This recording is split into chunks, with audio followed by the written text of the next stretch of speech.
Hello everyone, welcome back. Welcome to class number 11 ಅಲ್ವಾ? Class number 11. So last ಕ್ಲಾಸಲ್ಲಿ price ಆಕ್ಷನ್ದು phases ತಿಳ್ಕೊಂಡಿದ್ವಿ. Rough ಆಗಿ ಯಾವ ಥರ ಮೂವ್ ಆಗುತ್ತೆ, ಯಾವುದೋ ಒಂದು ಇನ್ಸ್ಟ್ರೂಮೆಂಟ್ ಇರ್ಬೋದು, ಮಾರ್ಕೆಟ್ ಇರ್ಬೋದು, ಅಥವಾ ಯಾವುದೋ ಒಂದು ಸ್ಟಾಕ್ ಇರ್ಬೋದು, ಯಾವ ಥರ ಮೂವ್ ಆಗುತ್ತೆ ರಫ್ ಆಗಿ ಫೇಸಸ್ ತಿಳ್ಕೊಂಡ್ವಿ ಅಲ್ವಾ?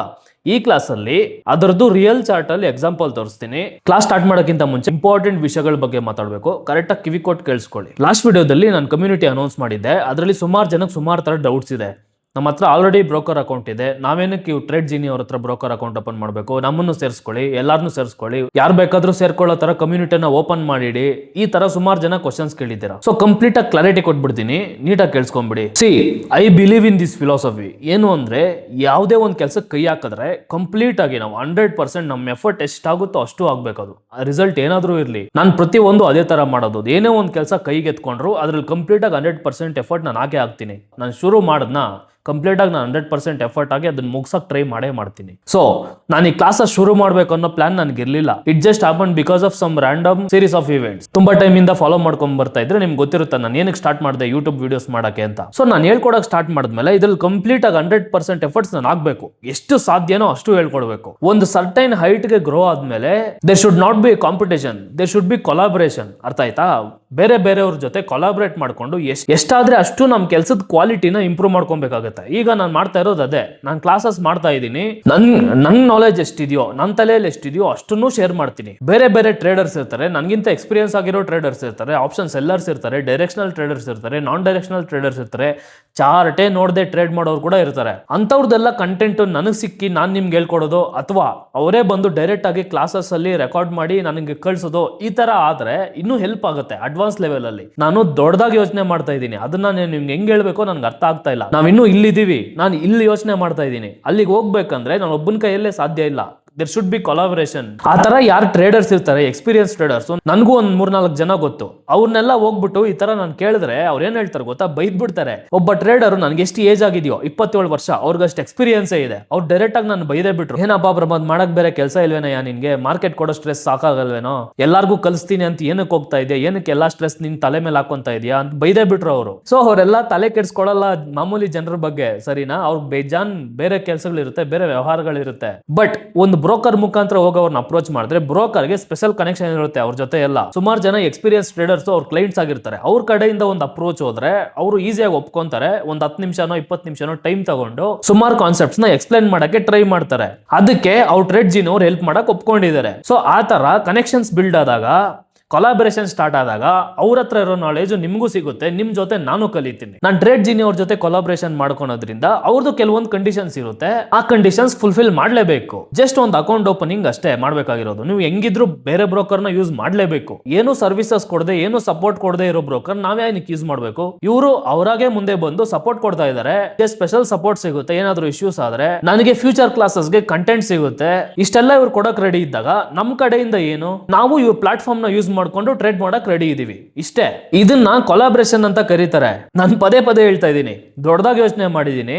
ಅದಕ್ಕೆ ನಾನು ಒಬ್ನಿಂದಾನೇ ಸಾಧ್ಯ ಇಲ್ಲ, ನನಗೆ ಸುಮಾರು ಹೆಲ್ಪ್ ಬೇಕಾಗುತ್ತೆ. ಇದಕ್ಕೂ ಮೀರಿ ನಾನು ಹೆಂಗ್ ಕನ್ವಿನ್ಸ್ ಮಾಡ್ಬೇಕು ನನಗೆ ಗೊತ್ತಿಲ್ಲ. ಸೊ ನನ್ನ ಥಿಂಕಿಂಗ್ ಏನಿದೆ ಅದು ನಿಮ್ಗೆ ಅರ್ಥ ಆಯ್ತು ಅನ್ಕೊಂಡ್ರೆ ಜಾಯಿನ್ ಆಗಿ. ನನ್ನ ಲಿಂಕ್ ಇರುತ್ತೆ, ಆ ಲಿಂಕ್ ಇಂದ ಓಪನ್ ಮಾಡಿದ್ರೆ ನನ್ನ ಕಡೆಯಿಂದ ಹೋಗಿದ್ದಾರೆ ಅಂತ ಅವ್ರಿಗೆ ಅರ್ಥ ಆಗುತ್ತೆ. ಆ ಲಿಂಕ್ ಇಂದ ಅಕೌಂಟ್ ಓಪನ್ ಮಾಡ್ಬಿಟ್ಟು ನಾನು ಕೊಟ್ಟಿರೋ ವಾಟ್ಸ್ಆಪ್ ನಂಬರ್ಗೆ ಆ ಐಡಿನ ಕಳಿಸಿ. ಇನ್ನೂ ಜಾಸ್ತಿ ಇನ್ಫಾರ್ಮೇಶನ್ ಬೇಕು ಅಂದ್ರೆ ಲಾಸ್ಟ್ ವಿಡಿಯೋನ ನೋಡಿ. ಸರಿನಪ್ಪ, ಇವನೇನೋ ಹೇಳ್ತಾ ಇದ್ದೇನೆ, ಏನ್ ಕಿತ್ ಗುಡ್ಡೆ ಆಗ್ತಾನೋ ನೋಡೋಣ ಅನ್ನೋ ಒಂದು ನಂಬಿಕೆ ಇದ್ರೆ ಜಾಯಿನ್ ಆಗಿ. ಎಲ್ಲಾರನ್ನೂ ನಾನು ಒಪ್ಸಕ್ಕೂ ಆಗಲ್ಲ, ಎಲ್ಲಾರನ್ನೂ ನಾನು ಕನ್ವಿನ್ಸ್ ಮಾಡೋಕ್ಕೂ ಆಗಲ್ಲ, ನಿಮ್ ಇಷ್ಟ. ನಾನು ಯೂಟ್ಯೂಬ್ ಅಲ್ಲಿ ಎಷ್ಟು ಕ್ಲಾಸಸ್ ಬರುತ್ತೋ, ನಾನು ಏನ್ ಪ್ರಾಮಿಸ್ ಮಾಡಿದ್ದೀನೋ ಅದನ್ನ ನಾನು ಡೆಲಿವರ್ ಮಾಡೇ ಮಾಡ್ತೀನಿ. ದೊಡ್ಡದಾಗಿ ಬೆಳಿಬೇಕು ಅಂದ್ರೆ ದೊಡ್ಡದಾಗಿ ಯೋಚನೆ ಮಾಡಬೇಕು. ಇದು ನಾನು ಫಾಲೋ ಮಾಡೋ ಲಾಂಗ್ ಟರ್ಮ್ ಪ್ಲಾನ್. ಇಷ್ಟ ಇದ್ರೆ ಜಾಯಿನ್ ಆಗಿ. ವಾರಕ್ಕೆ ಮಿನಿಮಮ್ 5 ದಿನ ಸಂಜೆ 5 ಗಂಟೆಯಿಂದ 7 ಗಂಟೆವರೆಗೂ ಮೆಸೇಜಸ್ ಓಪನ್ ಮಾಡಿರ್ತೀನಿ. ಮೆಸೇಜಸ್ ಕಳಿಸಬಹುದು ನೀವು. ನಾನು ನೀಟಾಗಿ ನಾನು ಟೈಮ್ ಮಾಡ್ಕೊಂಡು ನೋಡಿ ಪ್ರತಿಯೊಂದು ಮೆಸೇಜ್ಗೂ, ನೀವು ಕಳಿಸೋ ಪ್ರತಿಯೊಂದು ಡೌಟ್ಗೂ ರಿಪ್ಲೈ ಮಾಡ್ತೀನಿ. ವಾಯ್ಸ್ ನೋಟ್ ಇರ್ಬೋದು ಅಥವಾ ವಿಡಿಯೋ ಇರ್ಬೋದು, ಏನೋ ಒಂದು ಮಾಡಿ ಹಾಕ್ತೀನಿ. ಇಂಟ್ರಾಕ್ಷನ್ ಬಿಲ್ಡ್ ಆಗುತ್ತೆ. 2 ವೇ. ನೀವು ಹೇಳಿದ್ ನನ್ಗೆ ಅರ್ಥ ಆಗುತ್ತೆ, ನಾನು ಹೇಳಿದ್ ನಿಮ್ಗೆ ಅರ್ಥ ಆಗುತ್ತೆ. ಇವಾಗ ಗಮನ ಇಟ್ಟು ಕೇಳಿಸ್ಕೊಳ್ಳಿ. ಚಾರ್ಟ್ ಅಲ್ಲಿ ಅಪ್ ಟ್ರೆಂಡ್, ಕನ್ಸಾಲಿಡೇಷನ್ ಮತ್ತೆ ಡೌನ್ ಟ್ರೆಂಡ್. ಕನ್ಸಾಲಿಡೇಷನ್ ಅಲ್ಲಿ ಅಕ್ಯುಮಿಲೇಷನ್ ಮತ್ತೆ ಡಿಸ್ಟ್ರಿಬ್ಯೂಷನ್ ರಫ್ ಆಗಿ ಯಾವ ತರ ಕಾಣಿಸುತ್ತೆ ಅಂತೇಳ್ಬಿಟ್ಟು ನೀಟಾಗಿ ಎಕ್ಸ್ಪ್ಲೇನ್ ಮಾಡ್ತೀನಿ. ಲಾಸ್ಟ್ ಟೈಮು ಈ ಥರ ಸೆಟಪ್ ಮಾಡಿದ್ದಾಗ ನೀವು ಡಿಮ್ಯಾಂಡ್ ಮಾಡಿದ್ರಿ ಬ್ಯಾಕ್ಗ್ರೌಂಡ್ ವೈಟ್ ಮಾಡಿ ಮತ್ತೆ ಗ್ರಿಡ್ ಲೈನ್ಸ್ನೆಲ್ಲ ಅಳಿಸ್ಬಿಡಿ ಅಂತ ಹೇಳ್ಬಿಟ್ಟು ಎಕ್ಸಾಕ್ಟ್ಲಿ ನೀವು ಹೇಳ್ದಾಗ ಮಾಡಿದ್ದೀನಿ. ಈ ಇನ್ಸ್ಟ್ರೂಮೆಂಟು ನಾನು ರ್ಯಾಂಡಮ್ ಆಗಿ ಸೆಲೆಕ್ಟ್ ಮಾಡಿದ್ದು. ಈಗ ಇರೋ ಚಾರ್ಟು ವೀಕ್ಲಿ ಚಾರ್ಟು, ಸರಿನಾ? ವೀಕ್ಲಿ ಟೈಮ್ ಫ್ರೇಮಲ್ಲಿ ಇರೋದು ಚಾರ್ಟು. ವೀಕ್ಲಿಯಲ್ಲಿ ರಫ್ ಆಗಿ ಹೇಳ್ತೀನಿ, ಮತ್ತೆ ಡೈಲಿ ಚಾರ್ಟ್ ಓಪನ್ ಮಾಡಿಬಿಟ್ಟು ಅದರಲ್ಲಿ ಇನ್ನೂ ಡೀಟೇಲ್ ಆಗಿ ಹೇಳ್ಕೊಡ್ತೀನಿ, ಸರಿನಾ? ನೋಡಿ, ಈಗ ಅಪ್ ಟ್ರೆಂಡ್ ಆಯ್ತಾ? ಫಸ್ಟು ಅಪ್ ಟ್ರೆಂಡ್ ಆಯಿತು, ಇಲ್ಲೇನಾಯಿತು ಸೈಡ್ ವೇಸ್ ಡಿಸ್ಟ್ರಿಬ್ಯೂಷನ್ನು, ಅದಾದಮೇಲೆ ಏನಾಯಿತು ಡೌನ್ ಟ್ರೆಂಡು, ಆಯಿತಾ? ಟ್ರೆಂಡ್ ಲೈನ್ಸ್ ಡ್ರಾ ಮಾಡಿದ್ದೀನಿ ನೀಟಾಗಿ ಅರ್ಥ ಆಗಲಿ ಅಂತೇಳಿ.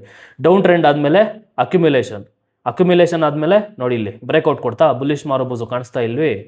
ಇದಾದಮೇಲೆ ಅಪ್ ಟ್ರೆಂಡು, ಅರ್ಥ ಆಯ್ತಾ?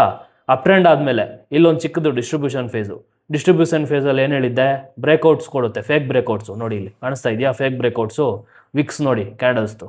ಅದಾದಮೇಲೆ ಕೆಳಗಡೆಗೆ ಬಂತು down trend. Okay, down trend ಆದಮೇಲೆ ಇಲ್ಲಿವರೆಗೂ ಬಂದು ಇಲ್ಲಿ ಮತ್ತೆ ಅಕ್ಯುಮಿಲೇಟ್ ಆಗಿದೆ ನೋಡಿ, ಆಯಿತಾ? ಚಿಕ್ಕ ಝೋನಲ್ಲಿ ಅಕ್ಯುಮಿಲೇಟ್ ಆಗಿದೆ, ಮತ್ತೆ ಬ್ರೇಕ್ಔಟ್ ಕೊಟ್ಟು ಮತ್ತೆ ಅಪ್ ಟ್ರೆಂಡು, ಅರ್ಥ ಆಯ್ತಾ? ನೋಡಿ ಇದು ದೊಡ್ಡ ಅಪ್ ಟ್ರೆಂಡ್ ಇದು. ಇದಾದಮೇಲೆ ಇಲ್ಲಿ ಮತ್ತೆ ಡಿಸ್ಟ್ರಿಬ್ಯೂಷನ್ ಫೇಸು, ಅರ್ಥ ಆಯ್ತಾ? ನೋಡಿ ಡಿಸ್ಟ್ರಿಬ್ಯೂಷನ್ ಫೇಸ್ ನೀಟಾಗಿದೆಯಾ? ಡಿಸ್ಟ್ರಿಬ್ಯೂಷನ್ ಫೇಸ್ ಆದಮೇಲೆ ಡೌನ್ ಟ್ರೆಂಡು, ಇಲ್ಲಿ ಮತ್ತೆ ಅಕ್ಯುಮಿಲೇಷನ್ ಆಗಿದೆ, ಇಲ್ಲಿ ಮತ್ತೆ ಅಪ್ ಟ್ರೆಂಡ್ ಆಗಿದೆ, ಇಲ್ಲಿ ಅಪ್ ಟ್ರೆಂಡ್ ಆದಮೇಲೆ ಮತ್ತೆ ಡಿಸ್ಟ್ರಿಬ್ಯೂಷನ್ ಫೇಸು, ಸರಿನಾ? ಮತ್ತೆ ಚಿಕ್ಕದಾಗ ಒಂದು ಡೌನ್ ಟ್ರೆಂಡು, ಇಲ್ಲಿ ಮತ್ತೆ ಅಕ್ಯುಮಿಲೇಟ್ ಆಗಿದೆ, ಮತ್ತೆ ಮೇಲೆ ಹೋಗಿದೆ. ಸೈಡ್ ವೇಸಲ್ಲಿ ಅಕ್ಯುಮಿಲೇಷನ್ ಬರುತ್ತೆ, ಡಿಸ್ಟ್ರಿಬ್ಯೂಷನ್ ಬರುತ್ತೆ. ಈಗ for example stock previously up trend ಅಲ್ಲಿ ಇತ್ತು, ಅಪ್ ಟ್ರೆಂಡ್ ಆದಮೇಲೆ ಡಿಸ್ಟ್ರಿಬ್ಯೂಷನ್ ಫೇಸ್ ಬಂತು ಅಂತ ಇಟ್ಕೊಳ್ಳಿ. ಡಿಸ್ಟ್ರಿಬ್ಯೂಷನ್ ಫೇಸ್ ಬಂತು, ಡಿಸ್ಟ್ರಿಬ್ಯೂಷನ್ ಫೇಸ್ ಅಲ್ಲಿ ಸೈಡ್ ವೇಸ್ ಮಾರ್ಕೆಟ್ ಅಲ್ವಾ? ಸೈಡ್ ವೇಸ್ ಸ್ಟ್ರಕ್ ಆಗಿರುತ್ತೆ ಸ್ಟಾಕು. ನೋಡಿ ಈ ತರ ಸೈಡ್ ವೇಸ್ ಅಲ್ಲಿ ಸ್ಟ್ರಕ್ ಆಗುತ್ತೆ ಅಂತ ಅನ್ಕೊಳ್ಳೋಣ. ಸ್ಟಾಕ್ ಏನಾದ್ರು ಫಂಡಮೆಂಟಲಿ ಏನು ಮೇಜರ್ ಚೇಂಜಸ್ ಆಗಿಲ್ಲ, ಫಂಡಮೆಂಟಲಿ ಸ್ಟ್ರಾಂಗ್ ಆಗಿದೆ, ಇನ್ನೂ ಸ್ಟ್ರಾಂಗ್ ಆಗಿ ಗ್ರೋ ಆಗ್ತಾ ಇದೆ ಅಂದ್ರೆ ಡಿಸ್ಟ್ರಿಬ್ಯೂಷನ್ ಫೇಸ್ ಆದ್ಮೇಲೆ ಡೌನ್ ಟ್ರೆಂಡ್ ಜಾಸ್ತಿ ಬರಲ್ಲ, ಸುಮ್ಮನೆ ಒಂದು ಪುಲ್ ಬ್ಯಾಕ್ ಕೊಡುತ್ತೆ, ಮತ್ತೆ ಅಪ್ ಟ್ರೆಂಡ್ ಕಂಟಿನ್ಯೂ ಆಗೋಗುತ್ತೆ. ಫಂಡಮೆಂಟಲಿ ಸ್ಟಾಕು ಸ್ಟ್ರಾಂಗ್ ಇದ್ದಾಗ same thing happens to down trend also. ಒಂದ್ ವೇಳೆ ಡೌನ್ ಟ್ರೆಂಡ್ ಬಂದ್ಮೇಲೆ ನೋಡಿ ಇದೊಂದು ಡೌನ್ ಟ್ರೆಂಡ್ ಅನ್ಕೊಳ್ಳಿ, ಡೌನ್ ಟ್ರೆಂಡ್ ಬಂತು, ಇಲ್ಲಿ ಅಕ್ಯುಮಿಲೇಷನ್ ಫೇಸ್ ಸ್ಟಾರ್ಟ್ ಆಯ್ತು ಅಂತ ಇಟ್ಕೊಳ್ಳಿ. ಸ್ಟಾಕು ಫಂಡಮೆಂಟಲಿ ವೀಕ್ ಇದ್ದಾಗ, ಪ್ರೈಸ್ ರೈಸ್ ಆಗೋಕ್ ಬೇಕಾದಷ್ಟು ಫಂಡಮೆಂಟಲ್ ಸ್ಟ್ರೆಂತ್ ಇಲ್ಲ ಅಂದಾಗ, ಕಂಪನಿ ಕ್ವಾರ್ಟರ್ ಟು ಕ್ವಾರ್ಟರ್ ಏನಾದ್ರು ಲಾಸಸ್ ಮಾಡ್ಕೊತಾ ಇದೆ, ಅಥವಾ ಕಸ್ಟಮರ್ ಅಕ್ವಿಸಿಷನ್ ಆಗ್ತಾ ಇಲ್ಲ, ಮಾರ್ಜಿನ್ಸ್ ಕಮ್ಮಿ ಆಗ್ತಾ ಇದೆ, ಇದನ್ನೆಲ್ಲ ಫಂಡಮೆಂಟಲ್ಸ್ ಎಲ್ಲ ಹೇಳ್ಕೊಡ್ತೀನಿ. ಆ ಥರ ಫಂಡಮೆಂಟಲಿ ಏನಾದರೂ ಕಂಪನಿ ಹಂಗೆ ವೀಕ್ ಆಗ್ತಾ ಇದ್ರೆ ಡೌನ್ ಟ್ರೆಂಡ್ ಆದಮೇಲೆ ಅಕ್ಯುಮಿಲೇಷನ್ ಫೇಸ್ ಆದಮೇಲೆ ಅಪ್ ಟ್ರೆಂಡು ಚಿಕ್ಕದಾಗಿ ಬಂದ್ಬಿಟ್ಟು ಮತ್ತೆ ಡೌನ್ ಟ್ರೆಂಡ್ ಕಂಟಿನ್ಯೂ ಆಗ್ಬೋದು. Okay, it all depends on fundamentals. Technicals ಏನು ಅಂದರೆ ಸ್ಕ್ರೀನ್ ಮೇಲೆ ಏನು ಕಾಣಿಸ್ತಾ ಇದೆ ಅಷ್ಟೇ ನಮ್ಮದು ಟೆಕ್ನಿಕಲ್ಸು. ಬಟ್ ಆ ಸ್ಕ್ರೀನ್ ಮೇಲೆ ಏನು ಕಾಣಿಸ್ತಾ ಇದೆ ಐದರ್ ಅಪ್ ಟ್ರೆಂಡ್ ಆಗಿರ್ಬೋದು, ಡೌನ್ ಟ್ರೆಂಡ್ ಆಗಿರ್ಬೋದು, ಅದರಿಂದ ರೀಸನ್ ಇರುತ್ತೆ, ಫಂಡಮೆಂಟಲ್ ರೀಸನ್. ಅದನ್ನು ಫಂಡಮೆಂಟಲ್ಸಲ್ಲಿ ಹೇಳ್ಕೊಡ್ತೀನಿ. ಈಗ ಸದ್ಯಕ್ಕೆ ಎಕ್ಸಾಂಪಲ್ ಅರ್ಥ ಆಗಲಿ ಅಂತ ಹೇಳ್ಬಿಟ್ಟು ಈ ಚಾರ್ಟಲ್ಲಿ ಈ ಥರ ಡ್ರಾ ಮಾಡಿದ್ದೀನಿ ಅಷ್ಟೇ. ಈಗ ವೀಕ್ಲಿ ಚಾರ್ಟಲ್ಲಿ ಗೊತ್ತಾಯ್ತಾ ಯಾವ ಥರ ಅಂತ? ಫುಲ್ ಚಿಕ್ಕದು ಮಾಡಿದ್ದೀನಿ, ಇದರಲ್ಲಿ ಅರ್ಥ ಆಗೋಗುತ್ತೆ ನೋಡಿ. Up trend, distribution phase, down trend, ಮತ್ತೆ ಅಕ್ಯುಮಿಲೇಷನ್ ಫೇಸು, ಮತ್ತೆ ಅಪ್ ಟ್ರೆಂಡು, ಮತ್ತೆ ಡಿಸ್ಟ್ರಿಬ್ಯೂಷನ್ ಫೇಸು, ಮತ್ತೆ ಡೌನ್ ಟ್ರೆಂಡು, ಮತ್ತೆ accumulation, up trend, distribution, down trend, accumulation, up trend, distribution, down trend, ಇಲ್ಲಿ ಮತ್ತೆ ಅಕ್ಯುಮಿಲೇಷನ್ನು, ಅಪ್ ಟ್ರೆಂಡು, ಈಗ ಡಿಸ್ಟ್ರಿಬ್ಯೂಷನ್ ಆಗ್ತಾ ಇದೆ. ಈಗ ಡಿಸ್ಟ್ರಿಬ್ಯೂಷನ್ ಫೇಸಲ್ಲಿ ಇದೆ ಸ್ಟಾಕು. ಫಂಡಮೆಂಟಲಿ ಏನಾದರೂ ಈ ಸ್ಟಾಕು ಸ್ಟ್ರಾಂಗ್ ಆಗಿದ್ರೆ ಇದೇನಾಗುತ್ತೆ ಅಂದರೆ ಚಿಕ್ಕದಾಗಿ ಇಲ್ಲಿ ಬ್ರೇಕ್ ಡೌನ್ ಕೊಟ್ಬಿಟ್ಟು ಕಂಪ್ಲೀಟ್ ಡೌನ್ ಟ್ರೆಂಡ್ ಆಗಿ ಟರ್ನ್ ಆಗಲ್ಲ, ಬ್ರೇಕ್ ಡೌನ್ ಕೊಟ್ಬಿಟ್ಟು ಮತ್ತೆ ರಿವರ್ಸಲ್ ಆಗ್ಬಿಟ್ಟು ಮತ್ತೆ ಬ್ರೇಕ್ಔಟ್ ಕೊಟ್ಟು ಮೇಲೆ ಗೊತ್ತಾಗುತ್ತೆ. ಅಕಸ್ಮಾತ್ ಫಂಡಮೆಂಟಲಿ ಏನೂ ಸ್ಟ್ರಾಂಗ್ ಇಲ್ಲ, ಸ್ಟಾಕಲ್ಲಿ ಅಷ್ಟೊಂದು ಹೇಳ್ಕೊಳ್ಳೋಷ್ಟು ಸ್ಟ್ರೆಂತ್ ಇಲ್ಲ ಅಂದರೆ ಇದು ಮತ್ತೆ ಡೌನ್ ಟ್ರೆಂಡ್ ಆಗಿ ಕನ್ವರ್ಟ್ ಆಗುತ್ತೆ. ಇಲ್ಲಿ ಎಲ್ಲಾದರೂ ಬಂದು ಅಕ್ಯುಮಿಲೇಟ್ ಆಗ್ಬಿಟ್ಟು ಮತ್ತೆ ಸೈಡ್ ವೇಸ್ಗೆ ಹೋಗ್ಬಿಟ್ಟು ಅಕ್ಯುಮಿಲೇಟ್ ಆಗ್ಬಿಟ್ಟು ಮತ್ತೆ ಬ್ರೇಕ್ಔಟ್ ಕೊಟ್ಟು ಮತ್ತೆ ಅಪ್ ಟ್ರೆಂಡ್ ಸ್ಟಾರ್ಟ್ ಆಗುತ್ತೆ. ಅಪ್ ಟ್ರೆಂಡ್ ಸ್ಟಾರ್ಟ್ ಆಗಿ ಈ ಹೈ ಇದೆಯಲ್ವಾ, ಫ್ರೆಶ್ ಹೈ, ಇದನ್ನ ಬ್ರೇಕ್ ಮಾಡಿ ಮೇಲೆ ಹೋಗುತ್ತೆ. ಇಲ್ಲಾಗಿದೆಯಲ್ವಾ ಅದೇ ಥರ ಇಲ್ಲಿ ನೋಡಿ, ಇಲ್ಲಿ ಡಿಸ್ಟ್ರಿಬ್ಯೂಷನ್ ಫೇಸ್ ಆಯಿತು, ಮತ್ತೆ ಡೌನ್ ಟ್ರೆಂಡ್ ಸ್ಟಾರ್ಟ್ ಆಗಿ ಡೌನ್ ಟ್ರೆಂಡ್ ಬಂತು, ಇಲ್ಲಿ ಅಕ್ಯುಮಿಲೇಟ್ ಆಯಿತು, ಸ್ಟಾಕು ಅಕ್ಯುಮಿಲೇಟ್ ಆಯಿತು ಆಗಿ ಮತ್ತೆ ಮೇಲೆ ಹೋಯ್ತಲ್ವಾ. ಮೇಲೆ ಹೋದಾಗ ನೋಡಿ ಈ ಲೆವೆಲ್ನ ಬ್ರೇಕ್ ಮಾಡಿ ಮೇಲೆ ಹೋಗಿದೆ. ಈಗ ಇದು ಸಪೋರ್ಟ್ ಈಗ ಅಲ್ವಾ, ಪ್ರೀವಿಯಸ್ ಹೈ ಸಪೋರ್ಟು. ಈಗ ವಾಪಸ್ ಅದೇ ಲೆವೆಲ್ನ ಟೆಸ್ಟ್ ಮಾಡ್ತಾ ಇದೆ ನೋಡಿ, ಇಲ್ಲಿ ಕಾಣಿಸ್ತಾ? ಈಗ ವಾಪಸ್ ಅದೇ ಲೆವೆಲ್ನ ಟೆಸ್ಟ್ ಮಾಡ್ತಾ ಇದೆ. ಇಲ್ಲಿ ಸಪೋರ್ಟ್ ತಗೊಂಡು ಸ್ಟಾಕ್ ಏನಾದರೂ ಮತ್ತೆ ಮೇಲೆ ಹೋದ್ರೂ ಹೋಗ್ಬೋದು, ಅಥವಾ ಈ ಸಪೋರ್ಟ್ನ ಬ್ರೇಕ್ ಮಾಡಿ ಕೆಳಗಡೆಗೆ ಬ್ರೇಕ್ ಡೌನ್ ಆದರೂ ಕೊಡ್ಬೋದು. ಸ್ಟಾಕಲ್ಲಿ ಏನಾದರೂ ಫಂಡಮೆಂಟಲಿ ವೀಕ್ ಇದ್ದರೆ ಇದು ಬ್ರೇಕ್ ಡೌನ್ ಕೊಟ್ಬಿಟ್ಟು ಮತ್ತೆ ಇಲ್ಲಿಗೆ ಬಂದು ಇಲ್ಲೆಲ್ಲಾದರೂ ಅಕ್ಯುಮಿಲೇಷನ್ ಸ್ಟಾರ್ಟ್ ಆಗ್ಬೋದು. ಮತ್ತೆ ಇದು ವೀಕ್ಲಿ ಚಾರ್ಟು. ಇದನ್ನೇ ಡೈಲಿ ಚಾರ್ಟಲ್ಲಿ ಹಾಕ್ತೀನಿ ನೋಡಿ, ನೀಟಾಗಿ ಅರ್ಥ ಆಗುತ್ತೆ ಅವಾಗ. ನೋಡಿ ಸೇಮ್ ಚಾರ್ಟೇ ಡೈಲಿ ಕ್ಯಾಂಡಲ್ಸಲ್ಲಿ ಹಾಕಿದ್ದೀನಿ. ಇಲ್ಲಿ ಅಪ್ ಟ್ರೆಂಡ್ ಆಯ್ತಾ, ಅಪ್ ಟ್ರೆಂಡ್ ಆದಮೇಲೆ ಏನಾಯ್ತು, ಇಲ್ಲಿ ಡಿಸ್ಟ್ರಿಬ್ಯೂಷನ್ ಫೇಸ್ ಆಯಿತು. ಡಿಸ್ಟ್ರಿಬ್ಯೂಷನ್ ಆದಮೇಲೆ ನೋಡಿ ಇಲ್ಲಿ ಬ್ರೇಕ್ ಡೌನ್ ಕೊಡ್ತು, ಮತ್ತೆ ಉಲ್ಟಾ ಹೋಗಿ ಅದೇ ಲೆವೆಲ್ನ ಟೆಸ್ಟ್ ಮಾಡ್ತು. ಆ ಬ್ರೇಕ್ ಡೌನ್ ಕೊಟ್ಟಿದ್ದ ಲೆವೆಲ್ಲು ರೆಸಿಸ್ಟೆನ್ಸ್ ಆಗಿ ಆಕ್ಟ್ ಮಾಡಿದೆ. ಮತ್ತೆ ನೋಡಿ ಈ ಲೆವೆಲ್ ಇದೇನು ಕಾಣಿಸ್ತಾ ಇದೆ ನೋಡಿ, ಲೈನ್ ಹಾಕ್ತೀನಿ ನೋಡಿ, ಇಲ್ಲಿ ಇದು ಏನದು ಲೋ ಆಯ್ತಾ. ಈ ಲೋನ ಬ್ರೇಕ್ ಮಾಡಿ ಇನ್ನೊಂದು ಲೋ ಕ್ರಿಯೇಟ್ ಮಾಡಿದೆ. ಅಂದ್ರೆ ಏನು, ಲೋವರ್ ಲೋ ಅಲ್ವಾ? ಇಲ್ಲೊಂದು ಲೋ ಕ್ರಿಯೇಟ್ ಮಾಡ್ತಾ ಅದನ್ನ ಬ್ರೇಕ್ ಮಾಡಿ ಮತ್ತೆ ಇನ್ನೊಂದು ಲೋ ಕ್ರಿಯೇಟ್ ಮಾಡ್ತು. ನೆಕ್ಸ್ಟ್ ಏನಿದು ಲೋವರ್ ಲೋ ಅಲ್ವಾ? ಹೈಸ್ ನೋಡಿ, ಈ ಹೈಗಿಂತ ನೋಡಿ, ಈ ಹೈಗಿಂತ ಈ ಹೈ ಕೆಳಗಡೆ ಇದೆ, ಈ ಹೈಗಿಂತ ಈ ಹೈ ಸ್ವಿಂಗ್ ಹೈ ಕೆಳಗಡೆ ಇದೆ ಅಲ್ವಾ? ಈ ಸ್ವಿಂಗ್ ಹೈಗಿಂತ ಈ ಸ್ವಿಂಗ್ ಹೈ ಕೆಳಗಡೆ ಇದೆ, ಲೋವರ್ ಲೋ ಇದೆ. Lower low, lower high, lower low, lower high, lower low, lower high. ಅರ್ಥ ಆಯ್ತಾ? ಇದೇ ತರ ಡೌನ್ ಟ್ರೆಂಡ್ ಕಂಟಿನ್ಯೂ ಆಯಿತು. ಡೌನ್ ಟ್ರೆಂಡ್ ಕಂಟಿನ್ಯೂ ಆದಮೇಲೆ ನೋಡಿ ಈ ಝೋನ್ಗೆ ಬಂದ್ಬಿಟ್ಟು ಇಲ್ಲಿ ಅಕ್ಯುಮಿಲೇಷನ್ ಸ್ಟಾರ್ಟ್ ಆಗಿದೆ. ಅಕ್ಯುಮಿಲೇಷನ್ ಅಲ್ಲಿ ನಾನು ಹೇಳಿದೆ ಒಂದೇ ರೇಂಜಲ್ಲಿ ಸ್ಟಾಕು ಸ್ಟಕ್ ಆಗಿರುತ್ತೆ ಅಂತ. ನೋಡಿ ಇಲ್ಲಿಗೆ ಬಂತು, ಸಪೋರ್ಟ್ ತಗೊಂತು, ಇಲ್ಲಿ ಬೈಯಿಂಗ್ ಸ್ಟಾರ್ಟ್ ಆಯಿತು, ಮತ್ತೆ ಇಲ್ಲಿಗೆ ಬಂತು, ಕೆಳಗಡೆ ಬಿತ್ತು, ಮತ್ತೆ ಸಪೋರ್ಟ್ ತಗೊಂತು, ಸ್ಟ್ರಾಂಗ್ ಆಗಿ ಬೈಯಿಂಗ್ ಆಯಿತು, ಮತ್ತೆ ಸೈಡ್ ವೇಸ್ಗೆ ಹೋಯ್ತು, ಮತ್ತೆ ಕೆಳಗೆ ಬಿತ್ತು, ಮತ್ತೆ ಬೈಯಿಂಗ್ ಆಯಿತು. ಇಲ್ಲೆಲ್ಲ ಇನ್ಸ್ಟಿಟ್ಯೂಷನಲ್ ಪ್ಲೇಯರ್ಸ್ ಚೆನ್ನಾಗಿ ಅಕ್ಯುಮಿಲೇಟ್ ಮಾಡ್ಕೊಂಡಿದ್ದಾರೆ. ಅಕ್ಯುಮಿಲೇಟ್ ಮಾಡಿಕೊಂಡು ಇಲ್ಲಿಗೆ ಬಂದು ನೋಡಿ ಕ್ಯಾಂಡಲ್ಸ್ ಸ್ಟ್ರೆಂತ್ ನೋಡಿ, ಬುಲ್ಲಿಶ್ ಮಾರುಬೂಜು ದೊಡ್ಡ ದೊಡ್ಡ ಕ್ಯಾಂಡಲ್ಸು. ಈ ದೊಡ್ಡ ದೊಡ್ಡ ಕ್ಯಾಂಡಲ್ಸ್ ಕ್ರಿಯೇಟ್ ಮಾಡಿ ಬ್ರೇಕ್ಔಟ್ ಕೊಡ್ತು ಅಲ್ವಾ? ಬ್ರೇಕ್ಔಟ್ ಕೊಟ್ಟ ಮೇಲೆ ಮೂವ್ ನೋಡಿ, ಅಪ್ ಮೂವ್ ಆಯ್ತಾ? ಅಪ್ ಟ್ರೆಂಡ್ಗೆ ಹೋಯ್ತು ಸ್ಟಾಕು. ಅಪ್ ಟ್ರೆಂಡ್ಗೆ ಹೋದಾಗ ಏನಾಯಿತು? ಹಳೆ ಲೈನ್ಸ್ ಎಲ್ಲ ಡಿಲೀಟ್ ಮಾಡ್ತೀನಿ, ಹೊಸ ಲೈನ್ಸ್ ಹಾಕ್ತೀನಿ ನೋಡಿ. ಅಪ್ ಟ್ರೆಂಡ್ಗೆ ಹೋದಾಗ ಏನಾಯಿತು? ಇಲ್ಲೊಂದು ಹೈ ಕ್ರಿಯೇಟ್ ಆಯ್ತಾ? ಈ ಹೈಗಿಂತ ಇಲ್ಲಿ ಕ್ರಿಯೇಟ್ ಆಗಿರೋ ಹೈಸು ದೊಡ್ಡದು, ಹೈಯರ್ ಹೈ ನೋಡಿ. ಈ ಹೈನ ಬ್ರೇಕ್ ಮಾಡಿ ನೆಕ್ಸ್ಟ್ ಹೈ ಇಲ್ಲಿ ಕ್ರಿಯೇಟ್ ಆಯಿತು. ಈ ಹೈಗಿಂತ ಈ ಹೈ ದೊಡ್ಡದು, ಈ ಹೈಗಿಂತ ಈ ಹೈ ದೊಡ್ಡದು, up trend. Higher high, higher low ನೋಡಿ. ಈ ಲೋ ಇದೆಯಲ್ವಾ? ಈ ಲೋಗಿಂತ ಈ ಲೋ ದೊಡ್ಡದು, ಈ ಲೋಗಿಂತ ಈ ಲೋ ಮೇಲೆ ಇದೆ ಅಲ್ವಾ? ಈ ಲೋಗಿಂತ ನೆಕ್ಸ್ಟ್ ಲೋ ಮೇಲೆ ಇದೆ, ಅದಕ್ಕಿಂತ ನೆಕ್ಸ್ಟ್ ಲೋ ಮೇಲೆ ಇದೆ. ಹೈಯರ್ ಲೋಸ್, ಹೈಯರ್ ಹೈಸ್ ಮತ್ತು ಹೈಯರ್ ಲೋಸ್ನ ಕ್ರಿಯೇಟ್ ಮಾಡಿಕೊಂಡು ಸ್ಟಾಕು ಅಪ್ ಟ್ರೆಂಡಲ್ಲಿ ಹೋಗ್ತಾ ಇದೆ ಅಲ್ವಾ? ಎಲ್ಲಿವರೆಗೂ ಹೋಗುತ್ತೆ? ಒಂದಲ್ಲ ಒಂದ್ಸತಿ ಕನ್ಸಾಲಿಡೇಷನ್ ಮತ್ತೆ ಆಗಬೇಕು. ಈ ಕನ್ಸಾಲಿಡೇಷನ್ ಅಲ್ಲಿ ಏನಾಗಿದೆ? ಡಿಸ್ಟ್ರಿಬ್ಯೂಷನ್ ಆಗಿದೆ. ಅಂದ್ರೆ ಬಿಗ್ ಪ್ಲೇಯರ್ಸು ಎಕ್ಸಿಟ್ ಆಗಿದ್ದಾರೆ, ರಿಟೈಲರ್ಸ್ ಎಂಟರ್ ಆಗಿರ್ತಾರೆ ಅಂತ ಅರ್ಥ. ಸರಿನಾ? ನೋಡಿ ಇಲ್ಲಿ ಪ್ರೈಸ್ ಆಕ್ಷನ್ ನೋಡಿ, ಇಲ್ಲೇ ಒಂದೇ ಝೋನಲ್ಲಿ ಕನ್ಸಾಲಿಡೇಷನ್ ಆಗಿದೆ. ಅದಾದ್ಮೇಲೆ ಬ್ರೇಕ್ ಡೌನ್ ಕೊಡಬೇಕಾದ್ರೆ ಕ್ಯಾಂಡಲ್ ಸೈಜ್ ನೋಡಿ, ದೊಡ್ಡ ಕ್ಯಾಂಡಲ್ಸ್ ನೋಡಿ, ದಪ ಅಂತ ಬಿದ್ದಿದೆ. ಪ್ಯಾನಿಕ್ ಕ್ರಿಯೇಟ್ ಆಗಿಬಿಟ್ಟು ಕೆಳಗಡೆಗೆ ಬಿದ್ದಿರೋದು, ಡೌನ್ ಟ್ರೆಂಡ್ ಸ್ಟಾರ್ಟ್ ಆಗಿರೋದು. ಕೆಳಗಡೆಗೆ ಬಿತ್ತಾ? ಸರಿನಾ? ಡೌನ್ ಟ್ರೆಂಡ್ ಸ್ಟಾರ್ಟ್ ಆಯ್ತಾ? ಡೌನ್ ಟ್ರೆಂಡ್ ಸ್ಟಾರ್ಟ್ ಆದಮೇಲೆ ನೆಕ್ಸ್ಟ್ ಏನು ಬರುತ್ತೆ? ನೆಕ್ಸ್ಟ್ ಮತ್ತೆ ಕನ್ಸಾಲಿಡೇಷನ್ ಆಗುತ್ತೆ. ಸ್ಟಾಕ್ ಏನಾದರೂ ಫಂಡಮೆಂಟಲಿ ಸ್ಟ್ರಾಂಗ್ ಆಗಿದ್ರೆ ಮತ್ತೆ ಕನ್ಸಾಲಿಡೇಷನ್ ಆಗಿಬಿಟ್ಟು ಅಕ್ಯುಮಿಲೇಟ್ ಆಗುತ್ತೆ ಅಲ್ವಾ? ಅಕ್ಯುಮಿಲೇಟ್ ಆದಮೇಲೆ ಮತ್ತೆ ಬ್ರೇಕ್ಔಟ್ ಕೊಡ್ತು, ಮತ್ತೆ ಅಪ್ ಟ್ರೆಂಡ್ ಸ್ಟಾರ್ಟ್ ಆಯಿತು. ನೋಡಿ ಇದು ಸ್ಟ್ರಾಂಗ್ ಅಪ್ ಟ್ರೆಂಡು. ಸರಿನಾ? ನೋಡಿ ಇನ್ನೊಂದು ರ್ಯಾಂಡಮ್ ಎಕ್ಸಾಂಪಲ್ ತೊಗೊಂಡಿದ್ದೀನಿ. ಬೈ ದ ವೇ ನಾನು ಎಕ್ಸ್ಪ್ಲೇನ್ ಮಾಡ್ತಾ ಇರೋದು ಟ್ರೇಡ್ ಜಿನಿ ಇದೆ ಚಾರ್ಟ್ನ ಯೂಸ್ ಮಾಡಿಕೊಂಡು. ಅದರದ್ದೇ ಚಾರ್ಟು ಓಪನ್ ಮಾಡಿಬಿಟ್ಟು ಸೆಟ್ಟಿಂಗ್ಸ್ ಎಲ್ಲ ಚೇಂಜ್ ಮಾಡಿ ನಿಮ್ಗೆ ನೀಟಾಗಿ ಕಾಣಿಸೋ ಥರ ಬ್ಯಾಕ್ಗ್ರೌಂಡ್ನೆಲ್ಲ ಅಡ್ಜಸ್ಟ್ ಮಾಡಿ ಟ್ರೇಡ್ ಜಿನಿ ಅವ್ರದ್ದೇ ಚಾರ್ಟ್ ಯೂಸ್ ಮಾಡ್ಕೊಂಡು ಎಕ್ಸ್ಪ್ಲೇನ್ ಮಾಡ್ತಾ ಇದ್ದೀನಿ. ಇದು ರ್ಯಾಂಡಮ್ ಆಗಿ ಇನ್ನೊಂದು ಪಿಕ್ ಮಾಡಿದೆ ನಾನು. ನೋಡಿ ಪ್ರೀವಿಯಸ್ಲಿ ಅಪ್ ಟ್ರೆಂಡ್ ಇತ್ತು, ಆರೋ ಮಾರ್ಕ್ಸು ಹಾಕಿದ್ದೀನಿ ಡಿನೋಟ್ ಮಾಡೋಕ್ಕೆ, ಅಪ್ ಟ್ರೆಂಡಾ ಡೌನ್ ಟ್ರೆಂಡಾ ಸೈಡ್ ವೇಸ್ ಅಂತ. ಓಕೆ, ಪ್ರೀವಿಯಸ್ಲಿ ಅಪ್ ಟ್ರೆಂಡ್ ಇತ್ತು. ಅಪ್ ಟ್ರೆಂಡ್ ಆದಮೇಲೆ ಏನಾಯಿತು? ಸೈಡ್ ವೇಸಲ್ಲಿ ಏನಾಗಿದೆ? ಇಲ್ಲಿ ಡಿಸ್ಟ್ರಿಬ್ಯೂಷನ್ ಅಲ್ವಾ? ಡಿಸ್ಟ್ರಿಬ್ಯೂಷನ್ ಆಗಿಬಿಟ್ಟು ಬ್ರೇಕ್ ಡೌನ್ ಕೊಟ್ಟಾಗ ಕೆಳಗಡೆ ಕ್ಯಾಂಡಲ್ ಸ್ಟಿಕ್ಸ್ ಸ್ಟ್ರೆಂತ್ ನೋಡಿ ಕಾಣಿಸ್ತಾ ಇದೆಯಾ? ಮತ್ತೆ ಡಿಸ್ಟ್ರಿಬ್ಯೂಷನ್ ಫೇಸ್ದು ಇನ್ನೊಂದು ಲಕ್ಷಣ ಏನು? ಮೇಲೆ ಪೀಕ್ ಹೋಗ್ತಾ ಕ್ಯಾಂಡಲ್ ಸ್ಟಿಕ್ದು ಸ್ಟ್ರೆಂತು ವೀಕ್ ಆಗುತ್ತೆ, ಬುಲ್ಲಿಶ್ ಕ್ಯಾಂಡಲ್ಸ್ದು ಅಲ್ವಾ? ನೋಡಿ ಬುಲ್ಲಿಶ್ ಕ್ಯಾಂಡಲ್ಸ್ ನೋಡಿ ಯಾವ ಥರ ಫಾರ್ಮೇಷನ್ ಆಗಿದೆ. ಇಲ್ಲಿ ಸ್ಟ್ರೆಂತ್ ಇಲ್ಲ ಕ್ಯಾಂಡಲ್ಸಲ್ಲಿ, ವಿಕ್ಸ್ ಲಾಂಗ್ ಇದೆ, ಬಾಡಿ ತುಂಬ ವೀಕ್ ಆಗಿದೆ, ಸ್ಟ್ರೆಂತ್ ಇಲ್ಲ ಅಲ್ವಾ? ಕೆಳಗಡೆಗೆ ಬಿದ್ದಾಗ ಬಿಯರಿಶ್ ಕ್ಯಾಂಡಲ್ಸ್ದು ಸ್ಟ್ರೆಂತ್ ನೋಡಿ ಯಾವ ಥರ ಇದೆ ಕಾಣಿಸ್ತಾ? ಇಲ್ಲಿ ಬ್ರೇಕ್ ಡೌನ್ ಆಯಿತಾ? ಬ್ರೇಕ್ ಡೌನ್ ಆದಮೇಲೆ ಏನಾಯಿತು? Down trend. ಇದು ವೀಕ್ಲಿ ಟೈಮ್ ಫ್ರೇಮಲ್ಲಿ ಡಿಸ್ಕಸ್ ಮಾಡ್ತಾ ಇರೋದು ನಾವು. ಡೈಲಿ ಟೈಮ್ ಫ್ರೇಮಲ್ಲಿ ಇನ್ನೂ ಡೀಟೇಲಾಗಿ ಗೊತ್ತಾಗುತ್ತೆ, ಹೇಳ್ತೀನಿ. ಡೌನ್ ಟ್ರೆಂಡ್ ಆದಮೇಲೆ ಏನಾಯಿತು? ಅಕ್ಯುಮಿಲೇಷನ್ ಫೇಸು ನೋಡಿ. ಈ ಫೇಸಸ್ಸು ರಫ್ ಆಗಿ ಒಂದೇ ಬಾಕ್ಸ್ ಒಳಗಡೆ ಫಿಟ್ ಆಗಬೇಕು ಅಂತಿಲ್ಲ. ಒಂದೊಂದು ಸರಿ ಏನಾಗುತ್ತೆ? ಬ್ರೇಕ್ಔಟ್ ಕೊಡುತ್ತೆ, ಬ್ರೇಕ್ ಡೌನ್ ಕೊಡುತ್ತೆ. ಬಟ್ ಅದು ಸಸ್ಟೈನ್ ಆಗಲ್ಲ. ಅದನ್ನು ಫೇಕ್ ಬ್ರೇಕ್ಔಟ್ಸ್ ಅಂತ ಕರೀತಾರೆ. ಅದನ್ನು ಡೀಟೇಲಾಗಿ ಎಕ್ಸ್ಪ್ಲೇನ್ ಮಾಡ್ತೀನಿ ಮುಂದೆ ಬರೋ ಕ್ಲಾಸಸ್ಸಲ್ಲಿ ಬರುತ್ತೆ ಟಾಪಿಕ್ಸು. ಸ್ಮಾರ್ಟ್ ಮನಿ ಕಾನ್ಸೆಪ್ಟ್ಸು ಇದರಲ್ಲೆಲ್ಲ ಬರುತ್ತೆ ಅದೆಲ್ಲ. ಇದನ್ನು ಫೇಕ್ ಬ್ರೇಕ್ಔಟ್ ಅಂತ ಕರೀತಾರೆ, ಇದನ್ನು ಫೇಕ್ ಬ್ರೇಕ್ ಡೌನ್ ಅಂತ ಕರೀತಾರೆ. ಇಲ್ಲಿ ಏನಾಗಿದೆ? ಅಕ್ಯುಮಿಲೇಟ್ ಆಗಿದೆ. ಅಕ್ಯುಮಿಲೇಟ್ ಆದಮೇಲೆ ಮತ್ತೆ ಬ್ರೇಕ್ಔಟ್ ಕೊಟ್ಟಿದೆ ಮೇಲಕ್ಕೆ. ಬ್ರೇಕ್ಔಟ್ ಕೊಟ್ಟಾಗ ಕ್ಯಾಂಡಲ್ಸ್ದು ಸ್ಟ್ರೆಂತ್ ನೋಡಿ, ಅರ್ಥ ಆಯ್ತಾ? ಬುಲ್ಲಿಶ್ ಕ್ಯಾಂಡಲ್ಸ್ದು. ಇಲ್ಲಿ ಬ್ರೇಕ್ ಡೌನ್ ಕೊಟ್ಟಾಗ ಬಿಯರಿಶ್ ಕ್ಯಾಂಡಲ್ಸ್ದು ಸ್ಟ್ರೆಂತ್ ನೋಡಿ. ಇದೇನು? Down trend. ಇಲ್ಲೇನ ಸ್ಟಾರ್ಟ್ ಆಯಿತು? ಅಪ್ ಟ್ರೆಂಡ್ ಸ್ಟಾರ್ಟ್ ಆಯಿತಾ? ಮೇಲೆಗೆ ಹೋಯಿತು, ಇಲ್ಲಿ ಡಿಸ್ಟ್ರಿಬ್ಯೂಷನ್ ಬಂತು. ಡಿಸ್ಟ್ರಿಬ್ಯೂಷನ್ ಫೇಸಲ್ಲಿ ಮೇಲೆ ನೋಡಿ ವೀಕ್ನೆಸ್ಸು ಕ್ಯಾಂಡಲ್ಸ್ದು, ಬುಲ್ಲಿಶ್ ಕ್ಯಾಂಡಲ್ಸು ಡಾಮಿನೇಟ್ ಮಾಡಿಲ್ಲ, ವಿಕ್ಸ್ ನೋಡಿ. ಇಲ್ಲಿ ಇದರಿಂದ ಏನು ಗೊತ್ತಾಗುತ್ತೆ? ಇಲ್ಲಿ ಬಿಯರ್ಸು ಡಾಮಿನೇಟ್ ಮಾಡ್ತಾ ಇದ್ದಾರೆ, ಈ ಝೋನಲ್ಲಿ ಬಿಯರ್ಸ್ ಇದ್ದಾರೆ, ಡಾಮಿನೇಟ್ ಮಾಡ್ತಾ ಇದ್ದಾರೆ ಅಂತ ಅರ್ಥ. ಇಲ್ಲಿಗೆ ಬಂತು, ಈ ಸಸ್ಟೈನ್ ಮೇಲೆ ಹೋಗೋಕ್ಕಾಗಿಲ್ಲ, ಇಲ್ಲೇ ಸೈಡ್ ವೇಸ್ ಹೊರಟಾಯಿತು, ಡಿಸ್ಟ್ರಿಬ್ಯೂಷನ್ ಸ್ಟಾರ್ಟ್ ಆಯಿತು. ಡಿಸ್ಟ್ರಿಬ್ಯೂಷನ್ ಸ್ಟಾರ್ಟ್ ಆದಮೇಲೆ ಮತ್ತೆ ಕೆಳಗಡೆಗೆ ಬಿತ್ತು, ಅರ್ಥ ಆಯ್ತಾ? ಮತ್ತೆ ಕೆಳಗಡೆಗೆ ಬಿತ್ತು, ಡೌನ್ ಟ್ರೆಂಡು. ಮತ್ತೆ ಇಲ್ಲಿ ಅಕ್ಯುಮಿಲೇಷನ್ ಆಯಿತು ಈ ಝೋನಲ್ಲಿ. ಓಕೆ, ರಫ್ ಆಗಿ ಮಾರ್ಕ್ ಮಾಡಿದ್ದೀನಿ ನೋಡಿ.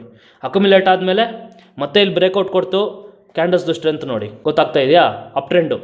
ಇಲ್ಲಿ ಡೌನ್ ಟ್ರೆಂಡ್ ಆಯಿತು, ಇಲ್ಲಿ ಸೈಡ್ ವೇಸ್ ಆಯಿತು, ಇಲ್ಲಿ ಮತ್ತೆ ಅಪ್ ಟ್ರೆಂಡ್ ಸ್ಟಾರ್ಟ್ ಆಗಿದೆ. ಅಪ್ ಟ್ರೆಂಡ್ ಸ್ಟಾರ್ಟ್ ಆಗಿ ಪರ್ಮನೆಂಟಾಗಿ ಮೇಲೆ ಹೋಗ್ತಾನೆ ಇರುತ್ತಾ? ಇಲ್ಲ, ಒಂದಲ್ಲ ಒಂದು ಫೇಸಲ್ಲಿ ಹೋಗಿ ಮತ್ತೆ ಸೈಡ್ ವೇಸ್ ಹೋಗಬೇಕು. ಸೈಡ್ ವೇಸ್ ಹೋಯ್ತು, ಇಲ್ಲಿ ಡಿಸ್ಟ್ರಿಬ್ಯೂಷನ್ ಸ್ಟಾರ್ಟ್ ಆಯಿತು, ಮತ್ತೆ ಕೆಳಗಡೆಗೆ ಬಿತ್ತು ನೋಡಿ, ಡೌನ್ ಟ್ರೆಂಡು.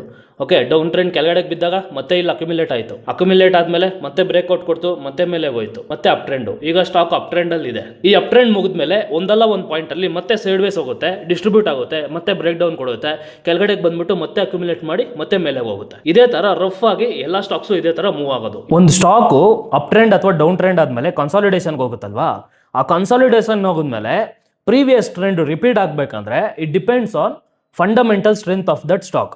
ಫಂಡಮೆಂಟಲಿ ಸ್ಟ್ರಾಂಗ್ ಆಗಿದ್ರೆ ಪ್ರೀವಿಯಸ್ ಆಗಿ ಅಪ್ ಟ್ರೆಂಡ್ ಇರುತ್ತಲ್ವಾ, ಅದೇ ಅಪ್ ಟ್ರೆಂಡು ಡಿಸ್ಟ್ರಿಬ್ಯೂಷನ್ ಫೇಸ್ ಬಂದ್ಮೇಲೆ ಅಕಸ್ಮಾತ್ ಡೌನ್ ಟ್ರೆಂಡ್ ಬಂದ್ರು, ಡೌನ್ ಟ್ರೆಂಡ್ ಚಿಕ್ಕದಾಗಿ ಬಂದು ಮತ್ತೆ ಪುಲ್ ಬ್ಯಾಕ್ ಕೊಟ್ಕೊಂಡು ಮತ್ತೆ ಮೇಲೆ ಗೊತ್ತಾಗುತ್ತೆ. Up trend previous up trend ಹಂಗೆ ಕಂಟಿನ್ಯೂ ಆಗೋಗುತ್ತೆ ಅಲ್ವಾ. ಸೇಮ್ ಥಿಂಗ್ ಡೌನ್ ಟ್ರೆಂಡಲ್ಲೂ ಅಷ್ಟೇ, ಸ್ಟಾಕು ಕೆಳಗಡೆಗೆ ಬೀಳ್ತಾ ಇರುತ್ತೆ ಅನ್ಕೊಳ್ಳಿ, ಕೆಳಗಡೆಗೆ ಬೀಳ್ತಾ ಅಟ್ ಒನ್ ಪಾಯಿಂಟ್ ಕನ್ಸಾಲಿಡೇಟ್ ಆಗೋಕೆ ಸ್ಟಾರ್ಟ್ ಆಗುತ್ತೆ. ಅಕಸ್ಮಾತ್ ಫಂಡಮೆಂಟಲಿ ಅದರಲ್ಲಿ ಏನು ಚೇಂಜಸ್ ಆಗಿಲ್ಲ, ಇಂಪ್ರೂವ್ಮೆಂಟ್ಸ್ ಆಗಿಲ್ಲ, ಕ್ವಾರ್ಟರ್ ಟು ಕ್ವಾರ್ಟರ್ ರಿಸಲ್ಟ್ಸ್ ಏನಾದರೂ ಇಂಪ್ರೂವ್ ಆಗಿಲ್ಲ ಅಂದ್ರೆ ಅದೇ ಡೌನ್ ಟ್ರೆಂಡ್ ಮತ್ತೇನು ಕಂಟಿನ್ಯೂನು ಆಗ್ಬೋದು. ಅರ್ಥ ಆಯ್ತಾ? ಸೊ ಬೇಸಿಕಲಿ ಏನು, ಸ್ಟಾಕು 3 ಸ್ಟೇಜಸ್ ಅಲ್ಲಿ ಮೂವ್ ಆಗ್ತಾ ಇರುತ್ತೆ. Up trend, consolidation, down trend. ಆ ಸ್ಟೇಜಸ್ ಒಂದಾದ್ಮೇಲೆ ಒಂದು ಬರ್ತಾ ಇರುತ್ತೆ. ಈಗ single candle stick patterns discuss ಮಾಡಿದೀವಿ, next double candle sticks pattern discuss ಮಾಡೋಣ, ಅದಾದ್ಮೇಲೆ ಮಲ್ಟಿಪಲ್ ಕ್ಯಾಂಡಲ್ ಸ್ಟಿಕ್ಸ್, ಅದಾದ್ಮೇಲೆ ಪ್ಯಾಟರ್ನ್ಸ್ ನೆಕ್ಸ್ಟ್ ಕ್ಲಾಸ್ ಅಲ್ಲಿ ಕಂಪ್ಲೀಟ್ ಆಗಿ ಡೀಟೇಲ್ ಆಗಿ ಹೇಳ್ಕೊಡ್ತೀನಿ. ಇದೆಲ್ಲ ಆದ್ಮೇಲೆ ಬೇಸಿಕ್ ಫಂಡಮೆಂಟಲ್ ಅನಾಲಿಸಿಸ್ ಹೇಳ್ಕೊಡ್ತೀನಿ. ಒಂದು ಕಂಪ್ನಿ ಒಳ್ಳೇದಾ ಕೆಟ್ಟದಾ ಅದನ್ನ ಡಿಸೈಡ್ ಮಾಡೋದು ಫಂಡಮೆಂಟಲ್ಸ್ ಅಲ್ವಾ, ಆ ಫಂಡಮೆಂಟಲ್ಸ್ನು ಹೇಳ್ಕೊಡ್ತೀನಿ. ಪ್ರತಿಯೊಂದು ತಿಳ್ಕೊಂಡು ಲಾಸ್ಟಲ್ಲಿ ನಾನು ಹೇಳಿದ್ನಲ್ವಾ ಬಿರಿಯಾನಿ ಮಾಡ್ದಂಗೆ, ಲಾಸ್ಟಲ್ಲಿ ಬಿರಿಯಾನಿ ಮಾಡ್ಕೊಂಡು ತಿನ್ನೋದು. ಅರ್ಥ ಆಯ್ತಾ? ಈಗ ಯಾವಾಗ ಟ್ರೆಂಡ್ ಯಾವಾಗ ಎಂಡ್ ಆಗುತ್ತೆ, ಸಪೋರ್ಟ್ ಅಂಡ್ ರೆಸಿಸ್ಟೆನ್ಸ್ ಯಾವಾಗ ಹೋಲ್ಡ್ ಮಾಡುತ್ತೆ, ಯಾವಾಗ ಬ್ರೇಕ್ ಮಾಡುತ್ತೆ, ಈ ಕಾನ್ಸೆಪ್ಟ್ ನ ನೀಟಾಗಿ ಕ್ಲಾಸಲ್ಲಿ ಅರ್ಥ ಮಾಡಿಸ್ತೀನಿ. ಇದಾದ್ಮೇಲೆ ನಿಮ್ಗೆ ಸಪೋರ್ಟ್ ಅಂಡ್ ರೆಸಿಸ್ಟೆನ್ಸ್ ಬಗ್ಗೆ ಕಂಪ್ಲೀಟ್ ಕ್ಲಾರಿಟಿ ಸಿಕ್ಬಿಡುತ್ತೆ. ಟ್ರೆಂಡ್ ಓಕೆ, ಅಪ್ ಟ್ರೆಂಡ್ ಅಥವಾ ಡೌನ್ ಟ್ರೆಂಡ್ ಸ್ಟಾರ್ಟ್ ಆದ್ಮೇಲೆ ಒಂದೇ ಡೈರೆಕ್ಷನ್ ಅಲ್ಲಿ ಹೋಗ್ತಾನೆ ಇರಲ್ಲ. ಇದನ್ನ ನಾನು ನೆಕ್ಸ್ಟ್ ಕ್ಲಾಸ್ ಅಲ್ಲೂ ಹೇಳಿದೀನಿ ಅಲ್ವಾ. ಒಂದೇ ಡೈರೆಕ್ಷನ್ ಅಪ್ ಟ್ರೆಂಡ್ ಅಲ್ಲಿ ಹೋಗ್ತಾನೆ ಇರಲ್ಲ. ಸ್ಟಾಕ್ ಇರ್ಬೋದು, ಯಾವುದೇ ಇನ್ಸ್ಟ್ರೂಮೆಂಟ್ ಇರ್ಬೋದು, ಪ್ರತಿಯೊಂದು ಟ್ರೆಂಡ್ ಒಂದು ಪಾಯಿಂಟ್ ಅಲ್ಲಿ ಹೋಗ್ಬಿಟ್ಟು ಎಂಡ್ ಆಗಲೇಬೇಕು ಅಲ್ವಾ, ಅಥವಾ ರಿವರ್ಸ್ ಅಲ್ಲಿ ಆಗ್ಬೇಕು ಅಥವಾ ಸೈಡ್ ವೇಸ್ ಹೋಗ್ಬೇಕು. ಯಾವಾಗ ಆಗುತ್ತೆ ಆ ಪಾಯಿಂಟ್ ನ ಹೆಂಗ್ ಕಂಡು ಹಿಡಿಯೋದು ನೋಡಿ. ಅಪ್ ಟ್ರೆಂಡ್ ಯಾವಾಗ ಎಂಡ್ ಆಗುತ್ತೆ, when price breaks higher low and starts forming bearish candles below that. ಅಂದ್ರೆ ಪ್ರೈಸು ಈ ತರ ಮೇಲೆಗೆ ಹೋಗ್ತಾ ಇರುತ್ತೆ ಅನ್ಕೊಳ್ಳಿ, upper low upper high upper low upper high ಈ ತರ ಕ್ರಿಯೇಟ್ ಮಾಡ್ಕೊಂಡು ಮೇಲೆಗೆ ಹೋಗ್ತಾ ಇರುತ್ತೆ ಅಲ್ವಾ. ಇಲ್ಲಿ ಅಪ್ಪರ್ ಲೋ ಅಪ್ಪರ್ ಹೈ ಯಾವುದು, ಇದು ಅಪ್ಪರ್ ಹೈ ಅಲ್ವಾ, ಇದು ಅಪ್ಪರ್ ಲೋ, ಇದು ಅಪ್ಪರ್ ಹೈ, ಇದು ಅಪ್ಪರ್ ಲೋ, ಇದು ಅಪ್ಪರ್ ಹೈ, ಈ ತರ ಕ್ರಿಯೇಟ್ ಮಾಡ್ಕೊಂಡು ಹೋಗ್ತಾ ಇರುತ್ತೆ. ಈಗ ಪ್ರೈಸ್ ಅಟ್ ಸಮ್ ಪಾಯಿಂಟ್ ಹೋಗಿ ರಿವರ್ಸ್ ಆಗುತ್ತೆ ಅನ್ಕೊಳ್ಳಿ, ಅಪ್ಪರ್ ಹೈ ಕ್ರಿಯೇಟ್ ಮಾಡುತ್ತೆ. ಈಗ ಪ್ರೈಸ್ ವಾಪಸ್ ಹೋಗಿ ಇದನ್ನ ಬ್ರೇಕ್ ಮಾಡಿ ಮೇಲೆಗೆ ಹೋದ್ರೆ ಅಪ್ ಟ್ರೆಂಡ್ ಕಂಟಿನ್ಯೂ ಆಗಿದೆ ಅಂತ ಅರ್ಥ. ಅಪ್ ಟ್ರೆಂಡ್ ರಿವರ್ಸ್ ಅಲ್ಲಿ ಯಾವಾಗ ಆಗುತ್ತೆ, ಈ ಪ್ರೈಸ್ ಮೇಲೆಗೆ ಹೋಗ್ಬಿಟ್ಟು ಈ ಏನ್ ಕಾಣಿಸ್ತಾ ಇದೆಯಲ್ವಾ ಅಪ್ಪರ್ ಹೈ, ಈ ಝೋನ್ ನ ಮೇಲೆ ಬ್ರೇಕ್ಔಟ್ ಮಾಡಕ್ ಆಗಲ್ಲ ಅದ್ರ ಕೈಯಲ್ಲಿ. ಅಪ್ಪರ್ ಹೈ ಇದನ್ನ ಬ್ರೇಕ್ಔಟ್ ಮಾಡಿ ಇನ್ನೊಂದು ಹೈ ಕ್ರಿಯೇಟ್ ಮಾಡಕ್ ಆಗಲ್ಲ. ಏನಾಗುತ್ತೆ ಗೊತ್ತಾ, ಇಲ್ಲಿ ಹೋಗುತ್ತೆ, ಇಲ್ಲಿ ಬುಲ್ಸ್ದು ಸ್ಟ್ರೆಂತ್ ಡೌನ್ ಆಗುತ್ತೆ, ಮತ್ತೆ ರಿವರ್ಸ್ ಆಗ್ಬಿಟ್ಟು ಕೆಳಗಡೆಗೆ ಬಂದು ಈ ಲೋ ಏನಿದೆ, ಈ ಅಪ್ಪರ್ ಲೋ ಏನಿದೆ ಇದನ್ನ ಬ್ರೇಕ್ ಮಾಡಿ ಕೆಳಗಡೆಗೆ ಬಂದ್ಬಿಟ್ಟಿರುತ್ತೆ. ಇದನ್ನ ಬ್ರೇಕ್ ಮಾಡಿ ಕೆಳಗಡೆಗೆ ಯಾವಾಗ ಬರುತ್ತೋ ಆವಾಗ ಇಲ್ಲ ಸೈಡ್ ವೇಸ್ ಆಗುತ್ತೆ ಅಥವಾ ಟ್ರೆಂಡ್ ಮುಗೀತು ಡೌನ್ ಟ್ರೆಂಡ್ ಸ್ಟಾರ್ಟ್ ಆಗುತ್ತೆ ಅಂತ ಅರ್ಥ ಅಪ್ ಟ್ರೆಂಡ್ ಅಲ್ಲಿ. Okay, same thing down trend ಅಲ್ಲಿ ಉಲ್ಟಾ. ಡೌನ್ ಟ್ರೆಂಡ್ ಅಲ್ಲಿ ಏನಾಗುತ್ತೆ, total opposite, where price start breaking lower high and forms bullish candles above that level. ಅಂದ್ರೆ ಪ್ರೈಸು ಈಗ ಕೆಳಗಡೆಗೆ ಬರ್ತಾ ಇರುತ್ತೆ, ಈ ತರ lower high lower low lower high lower low ಈ ತರ ಮಾಡ್ಕೊಂಡು ಬರ್ತಾ ಇರುತ್ತೆ ಅನ್ಕೊಳ್ಳಿ. ಓಕೆ, ಲೆವೆಲ್ಸ್ ಡ್ರಾ ಮಾಡೋಣ. ಇದೇನು ಹೈ, ಇದು ಲೋ, ಇದೇನು ಲೋವರ್ ಹೈ, ಇದು ಲೋವರ್ ಲೋ ಅಲ್ವಾ, lower high lower low lower high lower low ಅಲ್ವಾ. ಈ ತರ ಪ್ರೈಸ್ ಕೆಳಗಡೆಗೆ ಬರ್ತಾ ಇರುತ್ತೆ. ಅಟ್ ಸಮ್ ಪಾಯಿಂಟ್ ಹೋಗ್ಬಿಟ್ಟು ಲೋವರ್ ಲೋನ ಕ್ರಿಯೇಟ್ ಮಾಡಿಕೊಂಡು ಮೇಲೆಗೆ ಬರುತ್ತೆ. ಮೇಲೆಗೆ ಬಂದು ಲೋವರ್ ಹೈನ ಕ್ರಿಯೇಟ್ ಮಾಡಿ ಮತ್ತೆ ಕೆಳಗಡೆಗೆ ಹೋಗಿ ಈ ಪ್ರೀವಿಯಸ್ಲಿ ಲೋವರ್ ಲೋ ಏನು ಈ ಝೋನ್ ಇರೋದಲ್ವಾ, ಈ ಝೋನ್ನ ಬ್ರೇಕ್ ಡೌನ್ ಮಾಡಿ ಕೆಳಗಡೆಗೆ ಹೋಗಲ್ಲ. ಕೆಳಗಡೆಗೆ ಹೋದಾಗ ಏನಾಗುತ್ತೆ, ಟ್ರೆಂಡ್ ಕಂಟಿನ್ಯೂ ಆಗುತ್ತೆ. ಬಟ್ ಇಲ್ಲಿ ಏನಾಗುತ್ತೆ ಅಂದರೆ ಈ ಝೋನ್ನ ಬ್ರೇಕೇ ಮಾಡಲ್ಲ, ಇಲ್ಲಿಂದನೇ ಮತ್ತೆ ರಿವರ್ಸಲ್ ತಗೊಂಡು ಈ ಲೋವರ್ ಹೈ ಏನು ಕ್ರಿಯೇಟ್ ಆಗಿರುತ್ತೆ ಅದನ್ನ ಬ್ರೇಕ್ ಮಾಡಿ ಇಲ್ಲಿ ಬುಲ್ಲಿಶ್ ಕ್ಯಾಂಡಲ್ಸ್ ಫಾರ್ಮೇಷನ್ ಆಗಿ ಇದನ್ನ ಬ್ರೇಕ್ ಮಾಡಿ ಬ್ರೇಕ್ಔಟ್ ಕೊಟ್ಟು ರಿವರ್ಸ್ ಆಗೋಗುತ್ತೆ.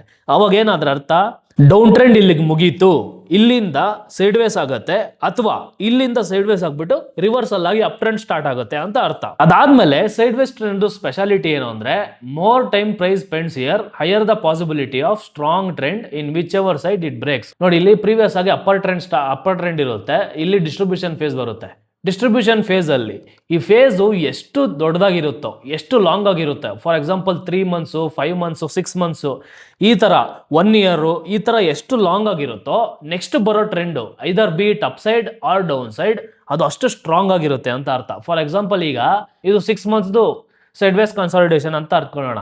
6 ಮಂತ್ಸ್ ಸ್ಟ್ರಾಂಗ್ ಆಗಿ ಸೈಡ್ ವೇಸ್ ಕನ್ಸಾಲಿಡೇಷನ್ ಆಗಿದ್ರೆ ನೆಕ್ಸ್ಟ್ ಯಾವುದೇ ಟ್ರೆಂಡ್ ಬರಲಿ, ಅಪ್ ಟ್ರೆಂಡ್ ಆದ್ರೂ ಬರಲಿ, ಡೌನ್ ಟ್ರೆಂಡ್ ಆದ್ರೂ ಬರಲಿ, ಅದು ತುಂಬಾ ಸ್ಟ್ರಾಂಗ್ ಆಗಿರುತ್ತೆ. ಅರ್ಥ ಆಯ್ತಾ? ಸೈಡ್ ವೇಸ್ ಟ್ರೆಂಡ್ ನೋಡಿ ಡಿಸೈಡ್ ಮಾಡಬೇಕು. ಬ್ರೇಕ್ಔಟ್ ಆದ್ರೂ ಆಗಲಿ, ಬ್ರೇಕ್ ಡೌನ್ ಆದ್ರೂ ಆಗಿರಲಿ, ಯಾವ ಸೈಡ್ ಆದ್ರೂ ಮೊಮೆಂಟಮ್ ಬಂದ್ರೆ ತುಂಬಾ ಸ್ಟ್ರಾಂಗ್ ಆಗಿ ಮೊಮೆಂಟಮ್ ಬಂದಿರುತ್ತೆ ಅಂತ ಅರ್ಥ. ಏನಕ್ಕೆ ಅಂದ್ರೆ ಇಲ್ಲಿ ಟೆನ್ಷನ್ ಬಿಲ್ಡ್ ಆಗಿರುತ್ತೆ ಸರಿಯಾಗಿ, ಇಲ್ಲ ಕನ್ಸಾಲಿಡೇಷನ್ ಆಗಿರುತ್ತೆ, ಇಲ್ಲ ಡಿಸ್ಟ್ರಿಬ್ಯೂಷನ್ ಆಗಿರುತ್ತೆ. ಇನ್ನು ಲೇಮ್ ಲ್ಯಾಂಗ್ವೇಜ್ ಅಲ್ಲಿ ಹೇಳ್ಬೇಕು ಅಂದ್ರೆ ಒಂದು ಸ್ಪ್ರಿಂಗ್ ತಗೊಂಡು ಹಿಂಗೆ ಅದುಮಿಟ್ಕೊಂಡ್ರೆ ಎಷ್ಟೊತ್ತಂತ ಅಡ್ಮಿಟ್ಕೊಂತೀರಾ ನೀವು? ಮ್ಯಾಕ್ಸಿಮಮ್ ಒಂದು 5 ನಿಮಿಷ ಅಡ್ಮಿಟ್ಕೊಂತೀರಾ. ಇಷ್ಟು 5 ನಿಮಿಷ ಆದ್ಮೇಲೆ ಇನ್ನೂ ಅಡ್ಮಿಟ್ಕೊಳಕ್ಕಾಗುತ್ತಾ ನಿಮ್ಮ ಕೈಯಲ್ಲಿ? ಇಲ್ಲ. ಒಂದಲ್ಲ ಒಂದು ಪಾಯಿಂಟಲ್ಲಿ ನೀವು ಬಿಡಲೇಬೇಕು. ಆವಾಗ ಆ ಸ್ಪ್ರಿಂಗ್ನ ಹಿಂಗೆ ಬಿಟ್ರೆ ಏನಾಗುತ್ತೆ? ಪಟ್ ಅಂತ ಹೊಡೆಯಲ್ವಾ? ಬೌನ್ಸ್ ಆಗಲ್ವಾ? ನಿಮ್ಮ ಕೈಯಿಂದ ಕಿತ್ಕೊಂಡು ಮೇಲೆ ಹೋಗಲ್ವಾ? ಅದೇ ಥರ ಸೈಡ್ ವೇಸ್ ಟ್ರೆಂಡ್ಸ್ ಅಲ್ಲಿ ಎಷ್ಟು ಟೈಮ್ ಸ್ಪೆಂಡ್ ಮಾಡುತ್ತಾ ಸ್ಟಾಕು, ಆ ರೇಂಜ್ ಬ್ರೇಕ್ಔಟ್ ಆದ್ರೂ ಆಗಿರಲಿ, ಬ್ರೇಕ್ ಡೌನ್ ಆದ್ರೂ ಆಗಿರಲಿ, ಅಷ್ಟೇ ಸ್ಟ್ರಾಂಗ್ ಆಗಿ ಕೊಡುತ್ತೆ. Next range contraction, range expansion, triangle range, ಈ ಮೂರು ಬಂದು ಪ್ಯಾಟ್ರನ್ಸ್ ಅಲ್ಲಿ ಮತ್ತೆ ಇಂಡಿಕೇಟರ್ಸ್ ಅಲ್ಲಿ ನೀಟಾಗಿ ಹೇಳ್ಕೊಡ್ತೀನಿ. ಇವಾಗ ಹೇಳಿದ್ರೆ ನಿಮ್ಗೆ ಏನು ಅರ್ಥ ಆಗಲ್ಲ, ನೀಟಾಗಿ ಪ್ಯಾಟ್ರನ್ಸ್ ಅಲ್ಲಿ ಮತ್ತೆ ಇಂಡಿಕೇಟರ್ಸ್ ಅಲ್ಲಿ ಹೇಳ್ಕೊಡ್ತೀನಿ. ಮೇನ್ ಪಾಯಿಂಟ್ ಈಗ ಸಪೋರ್ಟ್ ಮತ್ತೆ ರೆಸಿಸ್ಟೆನ್ಸ್ ಯಾವಾಗ ಬ್ರೇಕ್ ಆಗುತ್ತೆ, ಯಾವಾಗ ಹೋಲ್ಡ್ ಆಗುತ್ತೆ ಡಿಸ್ಕಸ್ ಮಾಡೋಣ. ನೋಡಿ, ಇದೊಂದು ರೆಸಿಸ್ಟೆನ್ಸ್ ಅಂತ ಇಟ್ಕೊಳ್ಳಿ, ಓಕೆನಾ? ಇದು ಸಪೋರ್ಟ್ ಅಂತ ಇಟ್ಕೊಳ್ಳಿ. ರೆಸಿಸ್ಟೆನ್ಸ್ ಯಾವಾಗ ಬ್ರೇಕ್ ಆಗುತ್ತೆ ನೋಡಿ, ಪ್ರೈಸ್ ಆಕ್ಷನ್ ಇಲ್ಲಿಂದ ಈ ತರ ಹೋಯ್ತಪ್ಪ, ಮೇಲೆ ಹೋಯ್ತು, upper high upper low, upper high upper low, ಈ ತರ ಮಾಡ್ಕೊಂಡು ಮೇಲೆ ಹೋಯ್ತು ಅನ್ಕೊಳ್ಳಿ. ಹೋಗಿ ಇದಕ್ಕೆ ಹಿಟ್ಟಾಗಿದ ತಕ್ಷಣ ಒಂದೇ ಸಲ ಬ್ರೇಕ್ ಆಗಲ್ಲ. ಏನಕ್ಕೆ ಅಂದ್ರೆ ಇಲ್ಲಿ ಬಿಯರ್ಸ್ ಇರ್ತಾರೆ, ಸೆಲ್ಲರ್ಸ್ ಇರ್ತಾರೆ. ಆ ಸೆಲ್ಲರ್ಸು ಫೈಟ್ ಬ್ಯಾಕ್ ಮಾಡೇ ಮಾಡ್ತಾರೆ.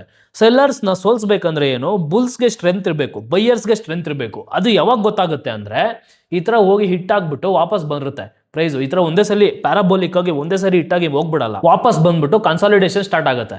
ಕನ್ಸಾಲಿಡೇಷನ್ ಸ್ಟಾರ್ಟ್ ಆದಾಗ ಇಲ್ಲಿ ಲೋ ಇರುತ್ತಲ್ವಾ, ಈ ಅಪ್ಪರ್ ಲೋ, ಇದಕ್ಕಿಂತ ಈ ಲೋ ಇನ್ನೂ ಮೇಲೆ ಇರುತ್ತೆ. ನೆಕ್ಸ್ಟ್ ಬರುತ್ತೆ ನೆಕ್ಸ್ಟ್ ಲೋ, ಇದಕ್ಕಿಂತ ಮೇಲೆ ಇರುತ್ತೆ. ನೆಕ್ಸ್ಟ್ ಲೋ, ಇದಕ್ಕಿಂತ ಮೇಲೆ ಇರುತ್ತೆ. ಸರಿನಾ? ಬಟ್ ರೆಸಿಸ್ಟೆನ್ಸ್ ಝೋನ್ ಒಂದೇ ಇರುತ್ತೆ. ರಫ್ ಆಗಿ ಇಲ್ಲಿ ಬ್ರೇಕ್ಔಟ್ ಕೊಟ್ರು ಮತ್ತೆ ವಾಪಸ್ ಬಂದಿರುತ್ತೆ ಇದೇ ಝೋನ್ಗೆ. ಸರಿನಾ? ರಫ್ ಆಗಿ ಇದೇ ಝೋನಲ್ಲಿ ಈ ತರ ಅಪ್ಪರ್ ಹೈ ಒಂದೇ ಝೋನಲ್ಲಿ ಈ ತರ ಇರುತ್ತೆ. ಬಟ್ ಅಪ್ಪರ್ ಲೋ ಏನಿದೆ ಅದು ಶಿಫ್ಟ್ ಆಗ್ತಾ ಇರುತ್ತೆ, ಮೇಲೆಗೆ ಶಿಫ್ಟ್ ಆಗ್ತಾ ಈ ತರ ಟ್ರಯಾಂಗಲ್ ತರ ಫಾರ್ಮೇಶನ್ ಆಗುತ್ತೆ. ಪ್ಯಾಟರ್ನ್ಸ್ ಅಲ್ಲಿ ಹೇಳ್ಕೊಡ್ತೀನಿ. ಇದು ಈ ತರ ಫಾರ್ಮೇಶನ್ ಆದಾಗ ಏನಾಗುತ್ತೆ?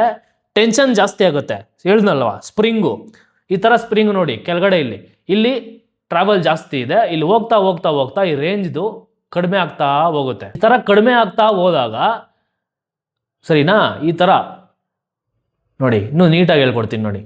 ಈ ತರ ಅಪ್ಪರ್ ಲೋಸು ಯಾವಾಗ ಮೇಲೆ ಶಿಫ್ಟ್ ಆಗ್ತಾ ಹೋಗುತ್ತೆ, ಈ ರೆಸಿಸ್ಟೆನ್ಸ್ ಝೋನ್ಗೆ ಟೆನ್ಷನ್ ಜಾಸ್ತಿ ಕ್ರಿಯೇಟ್ ಆಗುತ್ತೆ, ಅಥವಾ ಬೈಯರ್ಸು ಸ್ಟ್ರೆಂತ್ ಜಾಸ್ತಿ ಆಗುತ್ತೆ. ಇಲ್ಲಿ ಟೆನ್ಷನ್ ಜಾಸ್ತಿ ಆಗುತ್ತೆ. ಬಿಯರ್ಸು ಜಾಸ್ತಿ ಹೊತ್ತು ಹೋಲ್ಡ್ ಮಾಡೋಕ್ಕಾಗಲ್ಲ, ಸೆಲ್ಲರ್ಸು ಅಲ್ವಾ, ಸೆಲ್ಲರ್ಸು ಜಾಸ್ತಿ ಹೊತ್ತು ಡಾಮಿನೇಟ್ ಮಾಡೋಕ್ಕಾಗಲ್ಲ. ಅಟ್ ಸಮ್ ಪಾಯಿಂಟ್ ಬುಲ್ಸ್ದು ಸ್ಟ್ರೆಂತು ಬಿಯರ್ಸ್ಗಿಂತ ಜಾಸ್ತಿ ಆಗ್ಬಿಡುತ್ತೆ. ಆವಾಗ ಏನಾಗುತ್ತೆ? ಪಟ್ ಅಂತ ಬ್ರೇಕ್ಔಟ್ ಕೊಡುತ್ತೆ. ಸ್ಪ್ರಿಂಗ್ ಮೆಕಾನಿಸಮ್, ಸ್ಪ್ರಿಂಗ್ ಹೋಲ್ಡ್ ಮಾಡಿ ನೋಡಿ, ಇಷ್ಟೊತ್ತು ಕಂಪ್ರೆಷನ್ ಕ್ರಿಯೇಟ್ ಆಯಿತು ಇಲ್ಲಿ, ಇಷ್ಟೊತ್ತು at some point buyers will give up, sellers give up ಮಾಡ್ಬಿಡ್ತಾರೆ ಅಟ್ ಸಮ್ ಪಾಯಿಂಟ್. ಅವಾಗ ಏನಾಗುತ್ತೆ? ಬುಲ್ಸ್ದು ಸ್ಟ್ರೆಂತ್ ಜಾಸ್ತಿ ಆಗ್ಬಿಟ್ಟು ಪಟ್ ಅಂತ ಬ್ರೇಕ್ಔಟ್ ಕೊಡುತ್ತೆ, ಮೇಲೆ ಹೋಗುತ್ತೆ. ಅರ್ಥ ಆಯ್ತಾ? ಆವಾಗ ರೆಸಿಸ್ಟೆನ್ಸ್ ಬ್ರೇಕ್ ಆಗುತ್ತೆ. ಸೇಮ್ ಥಿಂಗ್ ಸಪೋರ್ಟು ಅಷ್ಟೇ. ಸಪೋರ್ಟಲ್ಲಿ ಯಾವ ಥರ ಆಗುತ್ತೆ? ಅದಕ್ಕೆ ಎಕ್ಸಾಕ್ಟಾಗಿ ಉಲ್ಟಾ ಡೌನ್ ಟ್ರೆಂಡ್ ಬರುತ್ತೆ. ಈಗ ಫಾರ್ ಎಕ್ಸಾಂಪಲ್ ಇದು 40 ರೂಪಾಯಿ ಸಪೋರ್ಟ್ ಅಂತ ಇಟ್ಕೊಳ್ಳೋಣ. ಸಪೋರ್ಟ್ ಲೆವೆಲ್ಸ್ ಹತ್ರ ಬರುತ್ತೆ. ಪ್ರೈಸ್ ಇಲ್ಲಿ ಬಂದ್ಬಿಟ್ಟು ಒಂದೇ ಸರಿ ಬ್ರೇಕ್ ಡೌನ್ ಕೊಡಲ್ಲ. ಬುಲ್ಸು ಇಲ್ಲಿ ರೆಜಿಸ್ಟ್ ಮಾಡ್ತಾರೆ. ಸರಿನಾ? ಇಲ್ಲಿ ಬುಲ್ಸ್ ಇರ್ತಾರೆ, ಇಲ್ಲಿ ಬಿಯರ್ಸ್ ಬರ್ತಾರಲ್ವಾ, ಸೆಲ್ಲರ್ಸ್ ಸೆಲ್ ಮಾಡ್ಕೊಂಡು ಪ್ರೈಸ್ ನ ಇಲ್ಲರಿಗೂ ತಗೊಂಡ್ಬಂದು ಕೊಡ್ತಾರೆ. ಇಲ್ಲಿ ತಗೊಂಡ್ಬಂದಾಗ ಬುಲ್ಸ್ ರೆಜಿಸ್ಟ್ ಮಾಡೇ ಮಾಡ್ತಾರೆ. ಆಬ್ವಿಯಸ್ಲಿ ಬೈಯಿಂಗ್ ಸ್ಟಾರ್ಟ್ ಆಗುತ್ತೆ. ಬೈಯಿಂಗ್ ಸ್ಟಾರ್ಟ್ ಆದಾಗ ಏನತ್ತೆ? ಪ್ರೈಸ್ ಮೇಲೆ ಹೋಗುತ್ತೆ. ಬಿಯರ್ಸ್ ಮತ್ತೆ ಬರ್ತಾರೆ, ಪ್ರೈಸ್ ಕೆಳಗಡೆ ತಗೊಂಡ್ಬರ್ತಾರೆ. ಬುಲ್ಸ್ ಮತ್ತೆ ಮೇಲೆ ಎತ್ತುತ್ತಾರೆ. ಈ ಅಪ್ಪರ್ ಹೈ ಕಾಣಿಸ್ತಾ ಇದೆ ಅಲ್ವಾ, ಇದನ್ನ ಬ್ರೇಕ್ ಮಾಡಿ ಪ್ರೈಸ್ ಮೇಲೆ ಹೋಗಲ್ಲ. ಅವಾಗ ಏನಾಗುತ್ತೆ? ಟ್ರೆಂಡ್ ರಿವರ್ಸ್ ಆಗ್ಬಿಡುತ್ತೆ. ಬಟ್ ನೆಕ್ಸ್ಟ್ ಬರೋ ಒಂದು ಹೈ ಏನಿದೆ, ಆ ಹೈ ಲೋವರ್ ಹೈ ಆಗಿರುತ್ತೆ. ಇದಕ್ಕಿಂತ ಇದು ಕೆಳಗಡೆ ಲೋ ಫಾರ್ಮೇಶನ್ ಆಗುತ್ತೆ. ನೆಕ್ಸ್ಟ್ ಮತ್ತೆ ಬರುತ್ತೆ 40 ರೂಪಾಯಿಗೆ. ಮತ್ತೆ ಬುಲ್ಸ್ ಟ್ರೈ ಮಾಡ್ತಾರೆ ಪುಷ್ ಮಾಡೋಕ್ಕೆ ಮೇಲೆಗೆ, ಮತ್ತೆ ಮೇಲೆ ಹೋಗುತ್ತೆ, ಮತ್ತೆ ಸ್ವಿಂಗ್ ಕ್ರಿಯೇಟ್ ಆಗುತ್ತೆ. ಈ ಸ್ವಿಂಗ್ ಏನು ಕಾಣಿಸ್ತಾ ಇದೆ? ಇಲ್ಲಿ ಏನು ಕಾಣಿಸ್ತಾ ಇದೆ? ಈ ಹೈಗಿಂತ ಕೆಳಗಡೆಗಿರುತ್ತೆ, ಲೋವರ್ ಹೈ. ಸರಿನಾ? ನೆಕ್ಸ್ಟ್ ಫಾರ್ಮೇಶನ್ ಆಗುತ್ತೆ, ಮತ್ತೆ ಕೆಳಗಡೆಗೆ ಬರುತ್ತೆ, ಮತ್ತೆ ಇಲ್ಲಿ ಬುಲ್ಸ್ ಬರ್ತಾರೆ, ಮತ್ತೆ ಮೇಲೆ ಹೋಗುತ್ತೆ. ಈ ಹೈ ಏನಾಗುತ್ತೆ?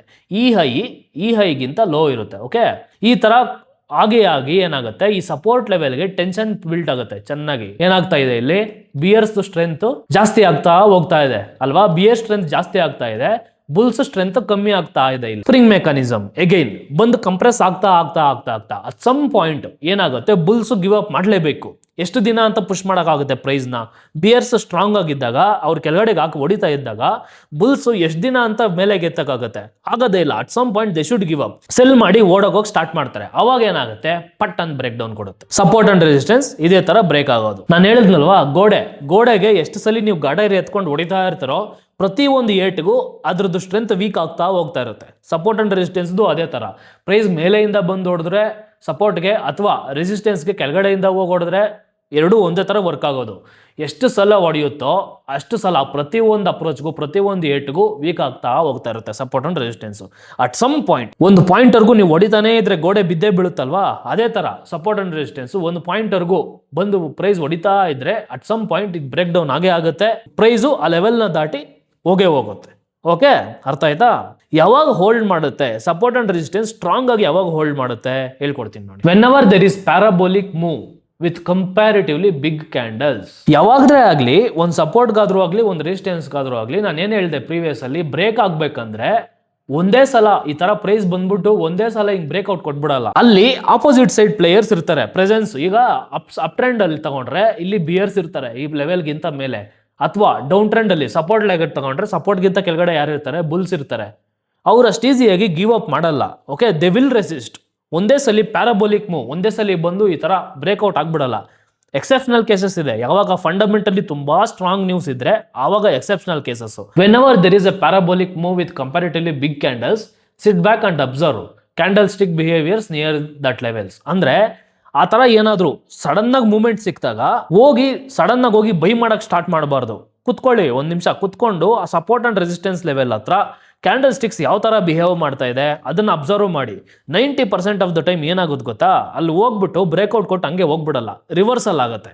ಆ ಲೆವೆಲ್ ಹತ್ರ ಹೋಗಿ ಫಾರ್ ಎಕ್ಸಾಂಪಲ್ 100 ರೂಪಾಯಿ ರೆಸಿಸ್ಟೆನ್ಸ್ ಇರುತ್ತೆ ಅನ್ಕೊಳ್ಳಿ, ಪ್ರೈಸ್ ಹೋಗಿ ಹಿಟ್ ಆಗ್ಬಿಟ್ಟು ಒಂದೇ ಸಲ ಬ್ರೇಕ್ಔಟ್ ಕೊಟ್ಟು ಹೊಟ್ಟೋಗೋದಿಲ್ಲ, ಮೇಲೆಗೆ ಕೆಳಗಡೆಗೆ ಬಂದೇ ಬರುತ್ತೆ. ಕೆಳಗಡೆಗೆ ಬಂದ್ಬಿಟ್ಟು ಕನ್ಸಾಲಿಡೇಷನ್ ಆಗುತ್ತೆ ಅಥವಾ ಟ್ರೆಂಡ್ ರಿವರ್ಸಲ್ ಆಗುತ್ತೆ. ನೋಡಿ ಇದು ರೆಸಿಸ್ಟೆನ್ಸ್ ಝೋನು, 100 ರೂಪಾಯಿ ರೆಸಿಸ್ಟೆನ್ಸ್ ಝೋನ್ ಅನ್ಕೊಳ್ಳೋಣ, ಇದು ಸಪೋರ್ಟ್ ಝೋನು 50 ರೂಪಾಯಿ ಸಪೋರ್ಟ್ ಝೋನ್ ಅಂತ ಇಟ್ಕೊಳ್ಳೋಣ. ರೆಸಿಸ್ಟೆನ್ಸ್ ಝೋನ್ ಹತ್ರ ಈಗ ಫಾರ್ ಎಕ್ಸಾಂಪಲ್ ಪ್ರೈಸು ಒಂದು 70 ರೂಪಾಯಿ ಇರುತ್ತೆ, ಸಡನ್ ಆಗಿ ಮೇಲೆ ಹೋಗಿ ಹಿಂಗೆ ಇಡುತ್ತೆ ಅನ್ಕೊಳ್ಳಿ. ಒಂದೇ ಡೈರೆಕ್ಷನ್ ಅಲ್ಲಿ ಪ್ಯಾರಾಬೋಲಿಕ್ ಮೂವ್, ಸ್ಟ್ರಾಂಗ್ ಮೂವ್ ಬಂದ್ಬಿಟ್ಟು ಹೊಡೆದ್ರೆ ಇದು ಬ್ರೇಕ್ಔಟ್ ಕೊಟ್ರು ಅದು ಸಸ್ಟೈನ್ ಆಗಲ್ಲ. ಮತ್ತೆ ಉಲ್ಟಾ 100 ರೂಪಾಯಿಂದ ಕೆಳಗಡೆಗೆ ಬಂದ್ಬಿಟ್ಟು ಇಲ್ಲಿ ಐದರ್ ಕನ್ಸಾಲಿಡೇಷನ್ ಆಗುತ್ತೆ ಅಥವಾ ಕೆಳಗಡೆಗೆ ಬಂದ್ಬಿಟ್ಟಿರುತ್ತೆ. ನೆಕ್ಸ್ಟ್ ಸಪೋರ್ಟ್ ಝೋನಲ್ಲೂ ಹಂಗೆ ಪ್ಯಾರಾಬೋಲಿಕ್ ಮೂವ್ ಕೆಳಗಡೆಗೆ ಬಿದ್ದು ಒಂದೇ ಸಲ ಸಡನ್ ಆಗಿ ಬಂದು 50 ರೂಪಾಯಿ ಝೋನ್ ನ ಹೊಡೀತು ಅನ್ಕೊಳ್ಳಿ, ಹೊಡೆದ್ರೆ ಇದು ಬ್ರೇಕ್ ಡೌನ್ ಆಗ್ಬಿಟ್ಟು ಹಂಗೆ ಕೆಳಗಡೆ ಹೊಟ್ಟೋಗಿರಲ್ಲ ಒಂದೇ ಸಲ. ಇಲ್ಲಿ ಸ್ವಲ್ಪ ಆದ್ರೂ ರೆಸಿಸ್ಟೆನ್ಸ್ ಕ್ರಿಯೇಟ್ ಆಗೇ ಆಗುತ್ತೆ, ಕನ್ಸಾಲಿಡೇಷನ್ ಆಗುತ್ತೆ ಅಥವಾ ಟ್ರೆಂಡ್ ರಿವರ್ಸಲ್ ಆಗುತ್ತೆ.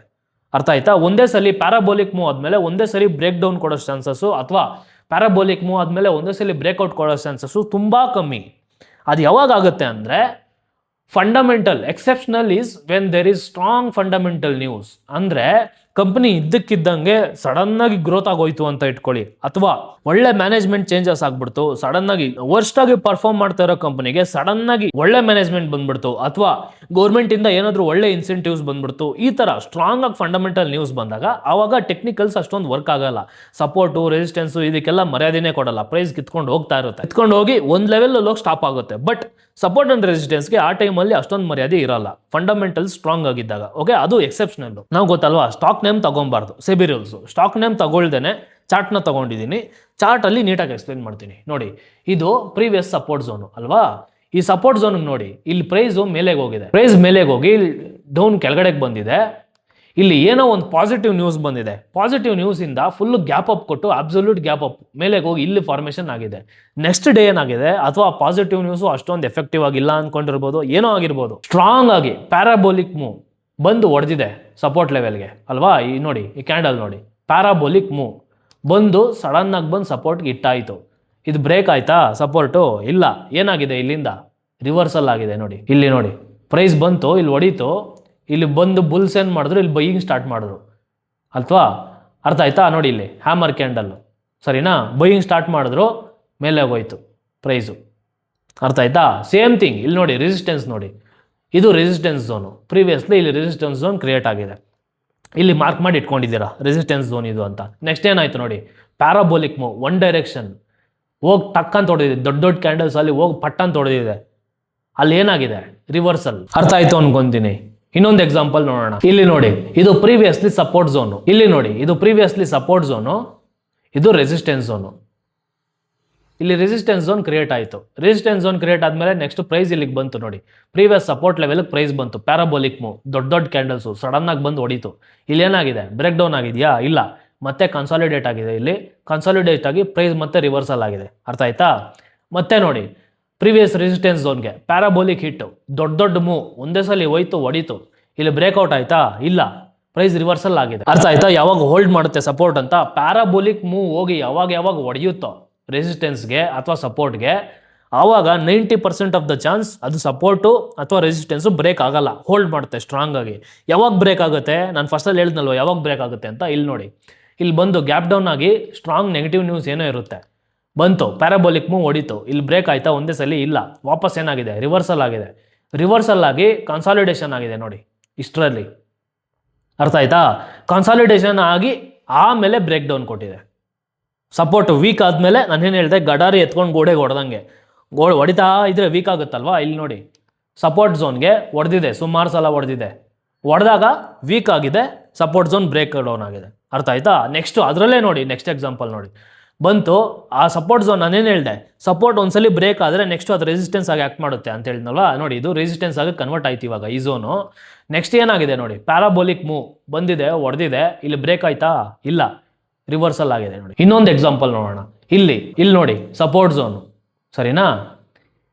ಈ ಸಪೋರ್ಟ್ ಝೋನು ಯಾವಾಗ ಬ್ರೇಕ್ ಆಯಿತು? ಇಲ್ಲಿ ಪ್ರೈಸ್ ಆಕ್ಷನ್ ಅಲ್ಲಿ ಸಪೋರ್ಟ್ ಕ್ರಿಯೇಟ್ ಆಗಿದೆ, ಪ್ರೈಸ್ ಮೇಲೆಗೆ ಹೋಗಿದೆ, ಮತ್ತೆ ಕೆಳಗಡೆ ಪುಲ್ ಬ್ಯಾಕ್ ಕೊಟ್ಟು ಇಲ್ಲಿ ರಿವರ್ಸಲ್ ಆಗಿದೆ, ಇಲ್ಲಿ ಸಪೋರ್ಟ್ ಕ್ರಿಯೇಟ್ ಆಯಿತು, ಸರಿನಾ?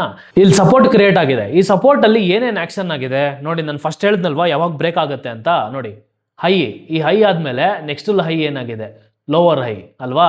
ಈ ಹೈಗಿಂತ ಈ ಹೈ ಕೆಳಗಡೆ ಆಗಿದೆ, ಈ ಹೈಗಿಂತ ಈ ಹೈ ಕೆಳಗಡೆ ಆಗಿದೆ. ಅರ್ಥ ಆಯ್ತಾ? ನೆಕ್ಸ್ಟ್ ನೋಡಿ, ಈ ಹೈಗಿಂತ ಈ ಹೈ ಕೆಳಗಡೆ ಆಗಿದೆ. ಅರ್ಥ ಆಯ್ತಾ? ಬಂತು, ಪ್ರೈಸ್ ಹೊಡಿತು. ಇಲ್ಲಿ ಪ್ರೈಸ್ ಹೊಡೆದ್ಬಿಟ್ಟು ಒಂದೇ ಸಲ ಹಂಗೆ ಬಿತ್ತಾ? ಇಲ್ಲ, ನೋಡಿ ಇಲ್ಲಿ ಕನ್ಸಾಲಿಡೇಷನ್ ಕಾಣಿಸ್ತಾ ಇದೆಯಾ? ಕನ್ಸಾಲಿಡೇಷನ್ ಆಗಿದೆ. ಐದರ್ ಇಲ್ಲಿ ಕನ್ಸಾಲಿಡೇಷನ್ ಆಗಿ ಮೇಲೆಗೆ ಹೋಗುತ್ತೆ, ಅಥವಾ ಟ್ರೆಂಡ್ ಸ್ಟ್ರಾಂಗ್ ಆಗಿದ್ರೆ, ಡೌನ್ ಟ್ರೆಂಡ್ ಸ್ಟ್ರಾಂಗ್ ಆಗಿದ್ರೆ ಇಲ್ಲಿ ಕನ್ಸಾಲಿಡೇಷನ್ ಆಯಿತು, ಬ್ರೇಕ್ ಡೌನ್ ಆಯಿತು. ಅರ್ಥ ಆಯ್ತಾ? ಈ ಬ್ರೇಕ್ ಡೌನ್ ಆಯ್ತಾ, ಪ್ರೀವಿಯಸ್ ಸಪೋರ್ಟ್ ಎಲ್ಲಿದೆ ನೋಡಿ, ಇಲ್ಲಿ ಪ್ರೀವಿಯಸ್ ಸಪೋರ್ಟ್ ಇದೆ. ಅರ್ಥ ಆಯ್ತಾ? ಈ ಸಪೋರ್ಟ್ ಝೋನಲ್ಲಿ ಏನು ಪ್ರೈಸ್ ಆಕ್ಷನ್ ಆಗಿದೆ ನೋಡಿ, ಇಲ್ಲಿ ಕೆಳಗಡೆ ಬಂದು ಪ್ಯಾರಾಬೋಲಿಕ್ ಆಗಿ ಹೊಡಿತು ಪ್ರೈಸು. ಹೊಡೆದ ಮೇಲೆ ಹಿಂಗೆ ಬ್ರೇಕ್ ಡೌನ್ ಆಗಿ ಕೆಳಗಡೆ ಹೋಯ್ತಾ? ಇಲ್ಲ, ಇಲ್ಲಿ ಬೈಯರ್ಸ್ ಬಂದರು, ಬೈಯಿಂಗು ನೋಡಿ, ಕ್ಯಾಂಡಲ್ಸ್ ನೋಡಿ, ಮಾರುಬೂಸು ಕ್ಯಾಂಡಲ್ಸು. ಅರ್ಥ ಆಯ್ತಾ? ಸಪೋರ್ಟ್ ಝೋನಲ್ಲಿ ಯಾವತ್ತೂ ಅಷ್ಟೇ ಮಾರುಬೂಸು ಕ್ಯಾಂಡಲ್ಸು ಅಥವಾ ಬುಲ್ಲಿಶ್ ಕ್ಯಾಂಡಲ್ಸು, ಹ್ಯಾಮರ್ ಇರ್ಬೋದು ಅಥವಾ ಮಾರುಬೂಸು ಇರ್ಬೋದು. ಸಪೋರ್ಟ್ ಝೋನಲ್ಲಿ ಫಾರ್ಮೇಷನ್ ಆಯಿತು ಅಂದರೆ ಅದಕ್ಕೆ ವ್ಯಾಲ್ಯೂ ತುಂಬ ಜಾಸ್ತಿ ಇರುತ್ತೆ. ಅದೇ ರೆಸಿಸ್ಟೆನ್ಸ್ ಝೋನಲ್ಲಿ ಬಿಯರಿಶ್ ಕ್ಯಾಂಡಲ್ಸ್ ಫಾರ್ಮೇಷನ್ ಆದರೆ ನೋಡಿ, ಇಲ್ಲಿ ಕಾಣಿಸ್ತಾ ಇದೆಯಾ, ಹ್ಯಾಮರು, ರಿವರ್ಸ್ ಹ್ಯಾಮರು ಅಥವಾ ಬಿಯರಿಶು, ಅದೇನಾದರೂ ರೆಸಿಸ್ಟೆನ್ಸ್ ಝೋನಲ್ಲಿ ಫಾರ್ಮೇಷನ್ ಆದರೆ ಅದಕ್ಕೆ ವ್ಯಾಲ್ಯೂ ಜಾಸ್ತಿ. ಇದು ಮುಂದೆ ಪ್ಯಾಟ್ರನ್ಸಲ್ಲಿ ಅರ್ಥ ಆಗುತ್ತೆ, ಹೇಳ್ಕೊಡ್ತೀನಿ ನಾನು. ಇಲ್ಲಿ ಸಪೋರ್ಟ್ ಬಂದು ಹೊಡೀತು, ಸಪೋರ್ಟ್ ಏನಾಯಿತು, ಸ್ಟ್ರಾಂಗ್ ಆಗಿ ಸಸ್ಟೈನ್ ಆಯಿತು, ಇಲ್ಲಿ ಮತ್ತೆ ರಿವರ್ಸಲ್ ತಗೊಂಡು ಪ್ರೈಸ್ ಮೇಲೆ ಹೋಯ್ತು. ಅರ್ಥ ಆಯ್ತಾ? ಇಲ್ಲೂ ನೋಡಿ, ಇನ್ನೊಂದು ಎಕ್ಸಾಂಪಲ್ಲು ನೋಡಿ, ಪ್ರೀವಿಯಸ್ಲಿ ಸಪೋರ್ಟ್ ಬ್ರೇಕ್ ಡೌನ್ ಆದಾಗ ಅದೇನಾಗಿರುತ್ತೆ, ರೆಸಿಸ್ಟೆನ್ಸ್ ಆಗಿ ಕನ್ವರ್ಟ್ ಆಗುತ್ತೆ ಅಲ್ವಾ? ಪ್ಯಾರಾಬೋಲಿಕ್ ಆಗಿ ಬಂದು ಹೊಡೀತು ಪ್ರೈಸು, ಹೊಡೆದಾಗ ಒಂದೇ ಸಲ ಬ್ರೇಕ್ ಡೌನ್ ಆಯಿತಾ? ಇಲ್ಲ, ಪುಲ್ ಬ್ಯಾಕ್ ಕೊಡ್ತು, ಕನ್ಸಾಲಿಡೇಷನ್ ಆಯಿತು, ಮತ್ತೆ ಬ್ರೇಕ್ಔಟ್ ಕೊಡ್ತು. ಅರ್ಥ ಆಯ್ತಾ? ಅರ್ಥ ಆಯಿತು ಅಂತ ಅನ್ಕೊಂತೀನಿ. ಯಾವಾಗ ಬ್ರೇಕ್ ಆಗುತ್ತೆ ಸಪೋರ್ಟ್ ಆ್ಯಂಡ್ ರೆಸಿಸ್ಟೆನ್ಸ್, ಯಾವಾಗ ಹೋಲ್ಡ್ ಮಾಡುತ್ತೆ ಅಂತ. ಓಕೆ, ಈ ವಿಡಿಯೋ ಅಪ್ಲೋಡ್ ಆಗೋ ಅಷ್ಟೊತ್ತಿಗೆ ಕಮ್ಯುನಿಟಿ ಕ್ರಿಯೇಟ್ ಆಗೋಗಿರುತ್ತೆ. ಚಾರ್ಟ್ ಓಪನ್ ಮಾಡಬೇಕು, ಝೋನ್ಸ್ನ ಮಾರ್ಕ್ ಮಾಡಬೇಕು, ಅಪ್ ಟ್ರೆಂಡ್ ಯಾವುದಿದೆ, ಡೌನ್ ಟ್ರೆಂಡ್ ಯಾವುದಿದೆ, ಕನ್ಸಾಲಿಡೇಷನಲ್ಲಿ ಯಾವುದಿದೆ, ಕನ್ಸಾಲಿಡೇಷನ್ನಲ್ಲಿ ಡಿಸ್ಟ್ರಿಬ್ಯೂಷನ್ ಅಥವಾ ಅಕ್ಯುಮಿಲೇಷನ್ ಅದನ್ನ ಮೆನ್ಷನ್ ಮಾಡಿಬಿಟ್ಟು ಕಮ್ಯುನಿಟಿಯಲ್ಲಿ ಪೋಸ್ಟ್ ಮಾಡಿ. ವಾರಕ್ಕೆ 5 ದಿನ ಸಂಜೆ 5 ಗಂಟೆಯಿಂದ 7 ಗಂಟೆವರೆಗೂ ಮೆಸೇಜಸ್ ಎನೇಬಲ್ ಮಾಡಿರ್ತೀನಿ. 15 ನಿಮಿಷಕ್ಕೆ ಒಂದು ಮೆಸೇಜ್ ಕಳಿಸ್ಬೋದು. Hi, hello, good evening, good morning, dinner ಆಯ್ತಾ, ಕಾಫಿ ಆಯ್ತಾ, ಈ ತರ ಹೋಟೆಲ್ ಮ್ಯಾನೇಜ್ಮೆಂಟ್ ಕ್ವಶನ್ಸ್ ಎಲ್ಲ ಕೇಳಕ್ ಹೋಗ್ಬೇಡಿ. Keep it to the point. ಏನಿದೆ ಡೌಟ್ ಇದ್ರೆ ಡೌಟ್ ಕೇಳಿ, ಇಲ್ಲ ಅಂದರೆ ಟಾಸ್ಕ್ ಸಬ್ಮಿಟ್ ಮಾಡಬೇಕಾ, ಇಮೇಜ್ ಅಟ್ಯಾಚ್ ಮಾಡಿ, ಮೆಸೇಜ್ ಟೈಪ್ ಮಾಡಿ, ಕರೆಕ್ಟ್ ಆಗಿದೆಯಾ ಇಲ್ವಾ, ಅಥವಾ ಏನೇ ಒಂದು ನಿಮ್ಮ ಡೌಟ್ ಏನೇ ಇರಲಿ ಟೈಪ್ ಮಾಡಿ ಕಳಿಸಿ. 15 ನಿಮಿಷಕ್ಕೆ ಒಂದು ಮೆಸೇಜ್ ಅಷ್ಟೇ ಕಳ್ಸೋಕ್ಕಾಗೋದು. ಓಕೆ, ನೀಟಾಗಿ ನಿಮ್ಗೆ ಏನೇ ಡೌಟ್ ಇರಲಿ ಪ್ರತಿಯೊಂದನ್ನು ಒಂದೇ ಮೆಸೇಜಲ್ಲಿ ಕಳ್ಸೋಕ್ಕೆ ಟ್ರೈ ಮಾಡಿ. ನಾನು ಟೈಮ್ ಫ್ರೀ ಮಾಡಿಕೊಂಡು ರಿಪ್ಲೈ ಮಾಡ್ತೀನಿ. Okay, have a nice day, bye.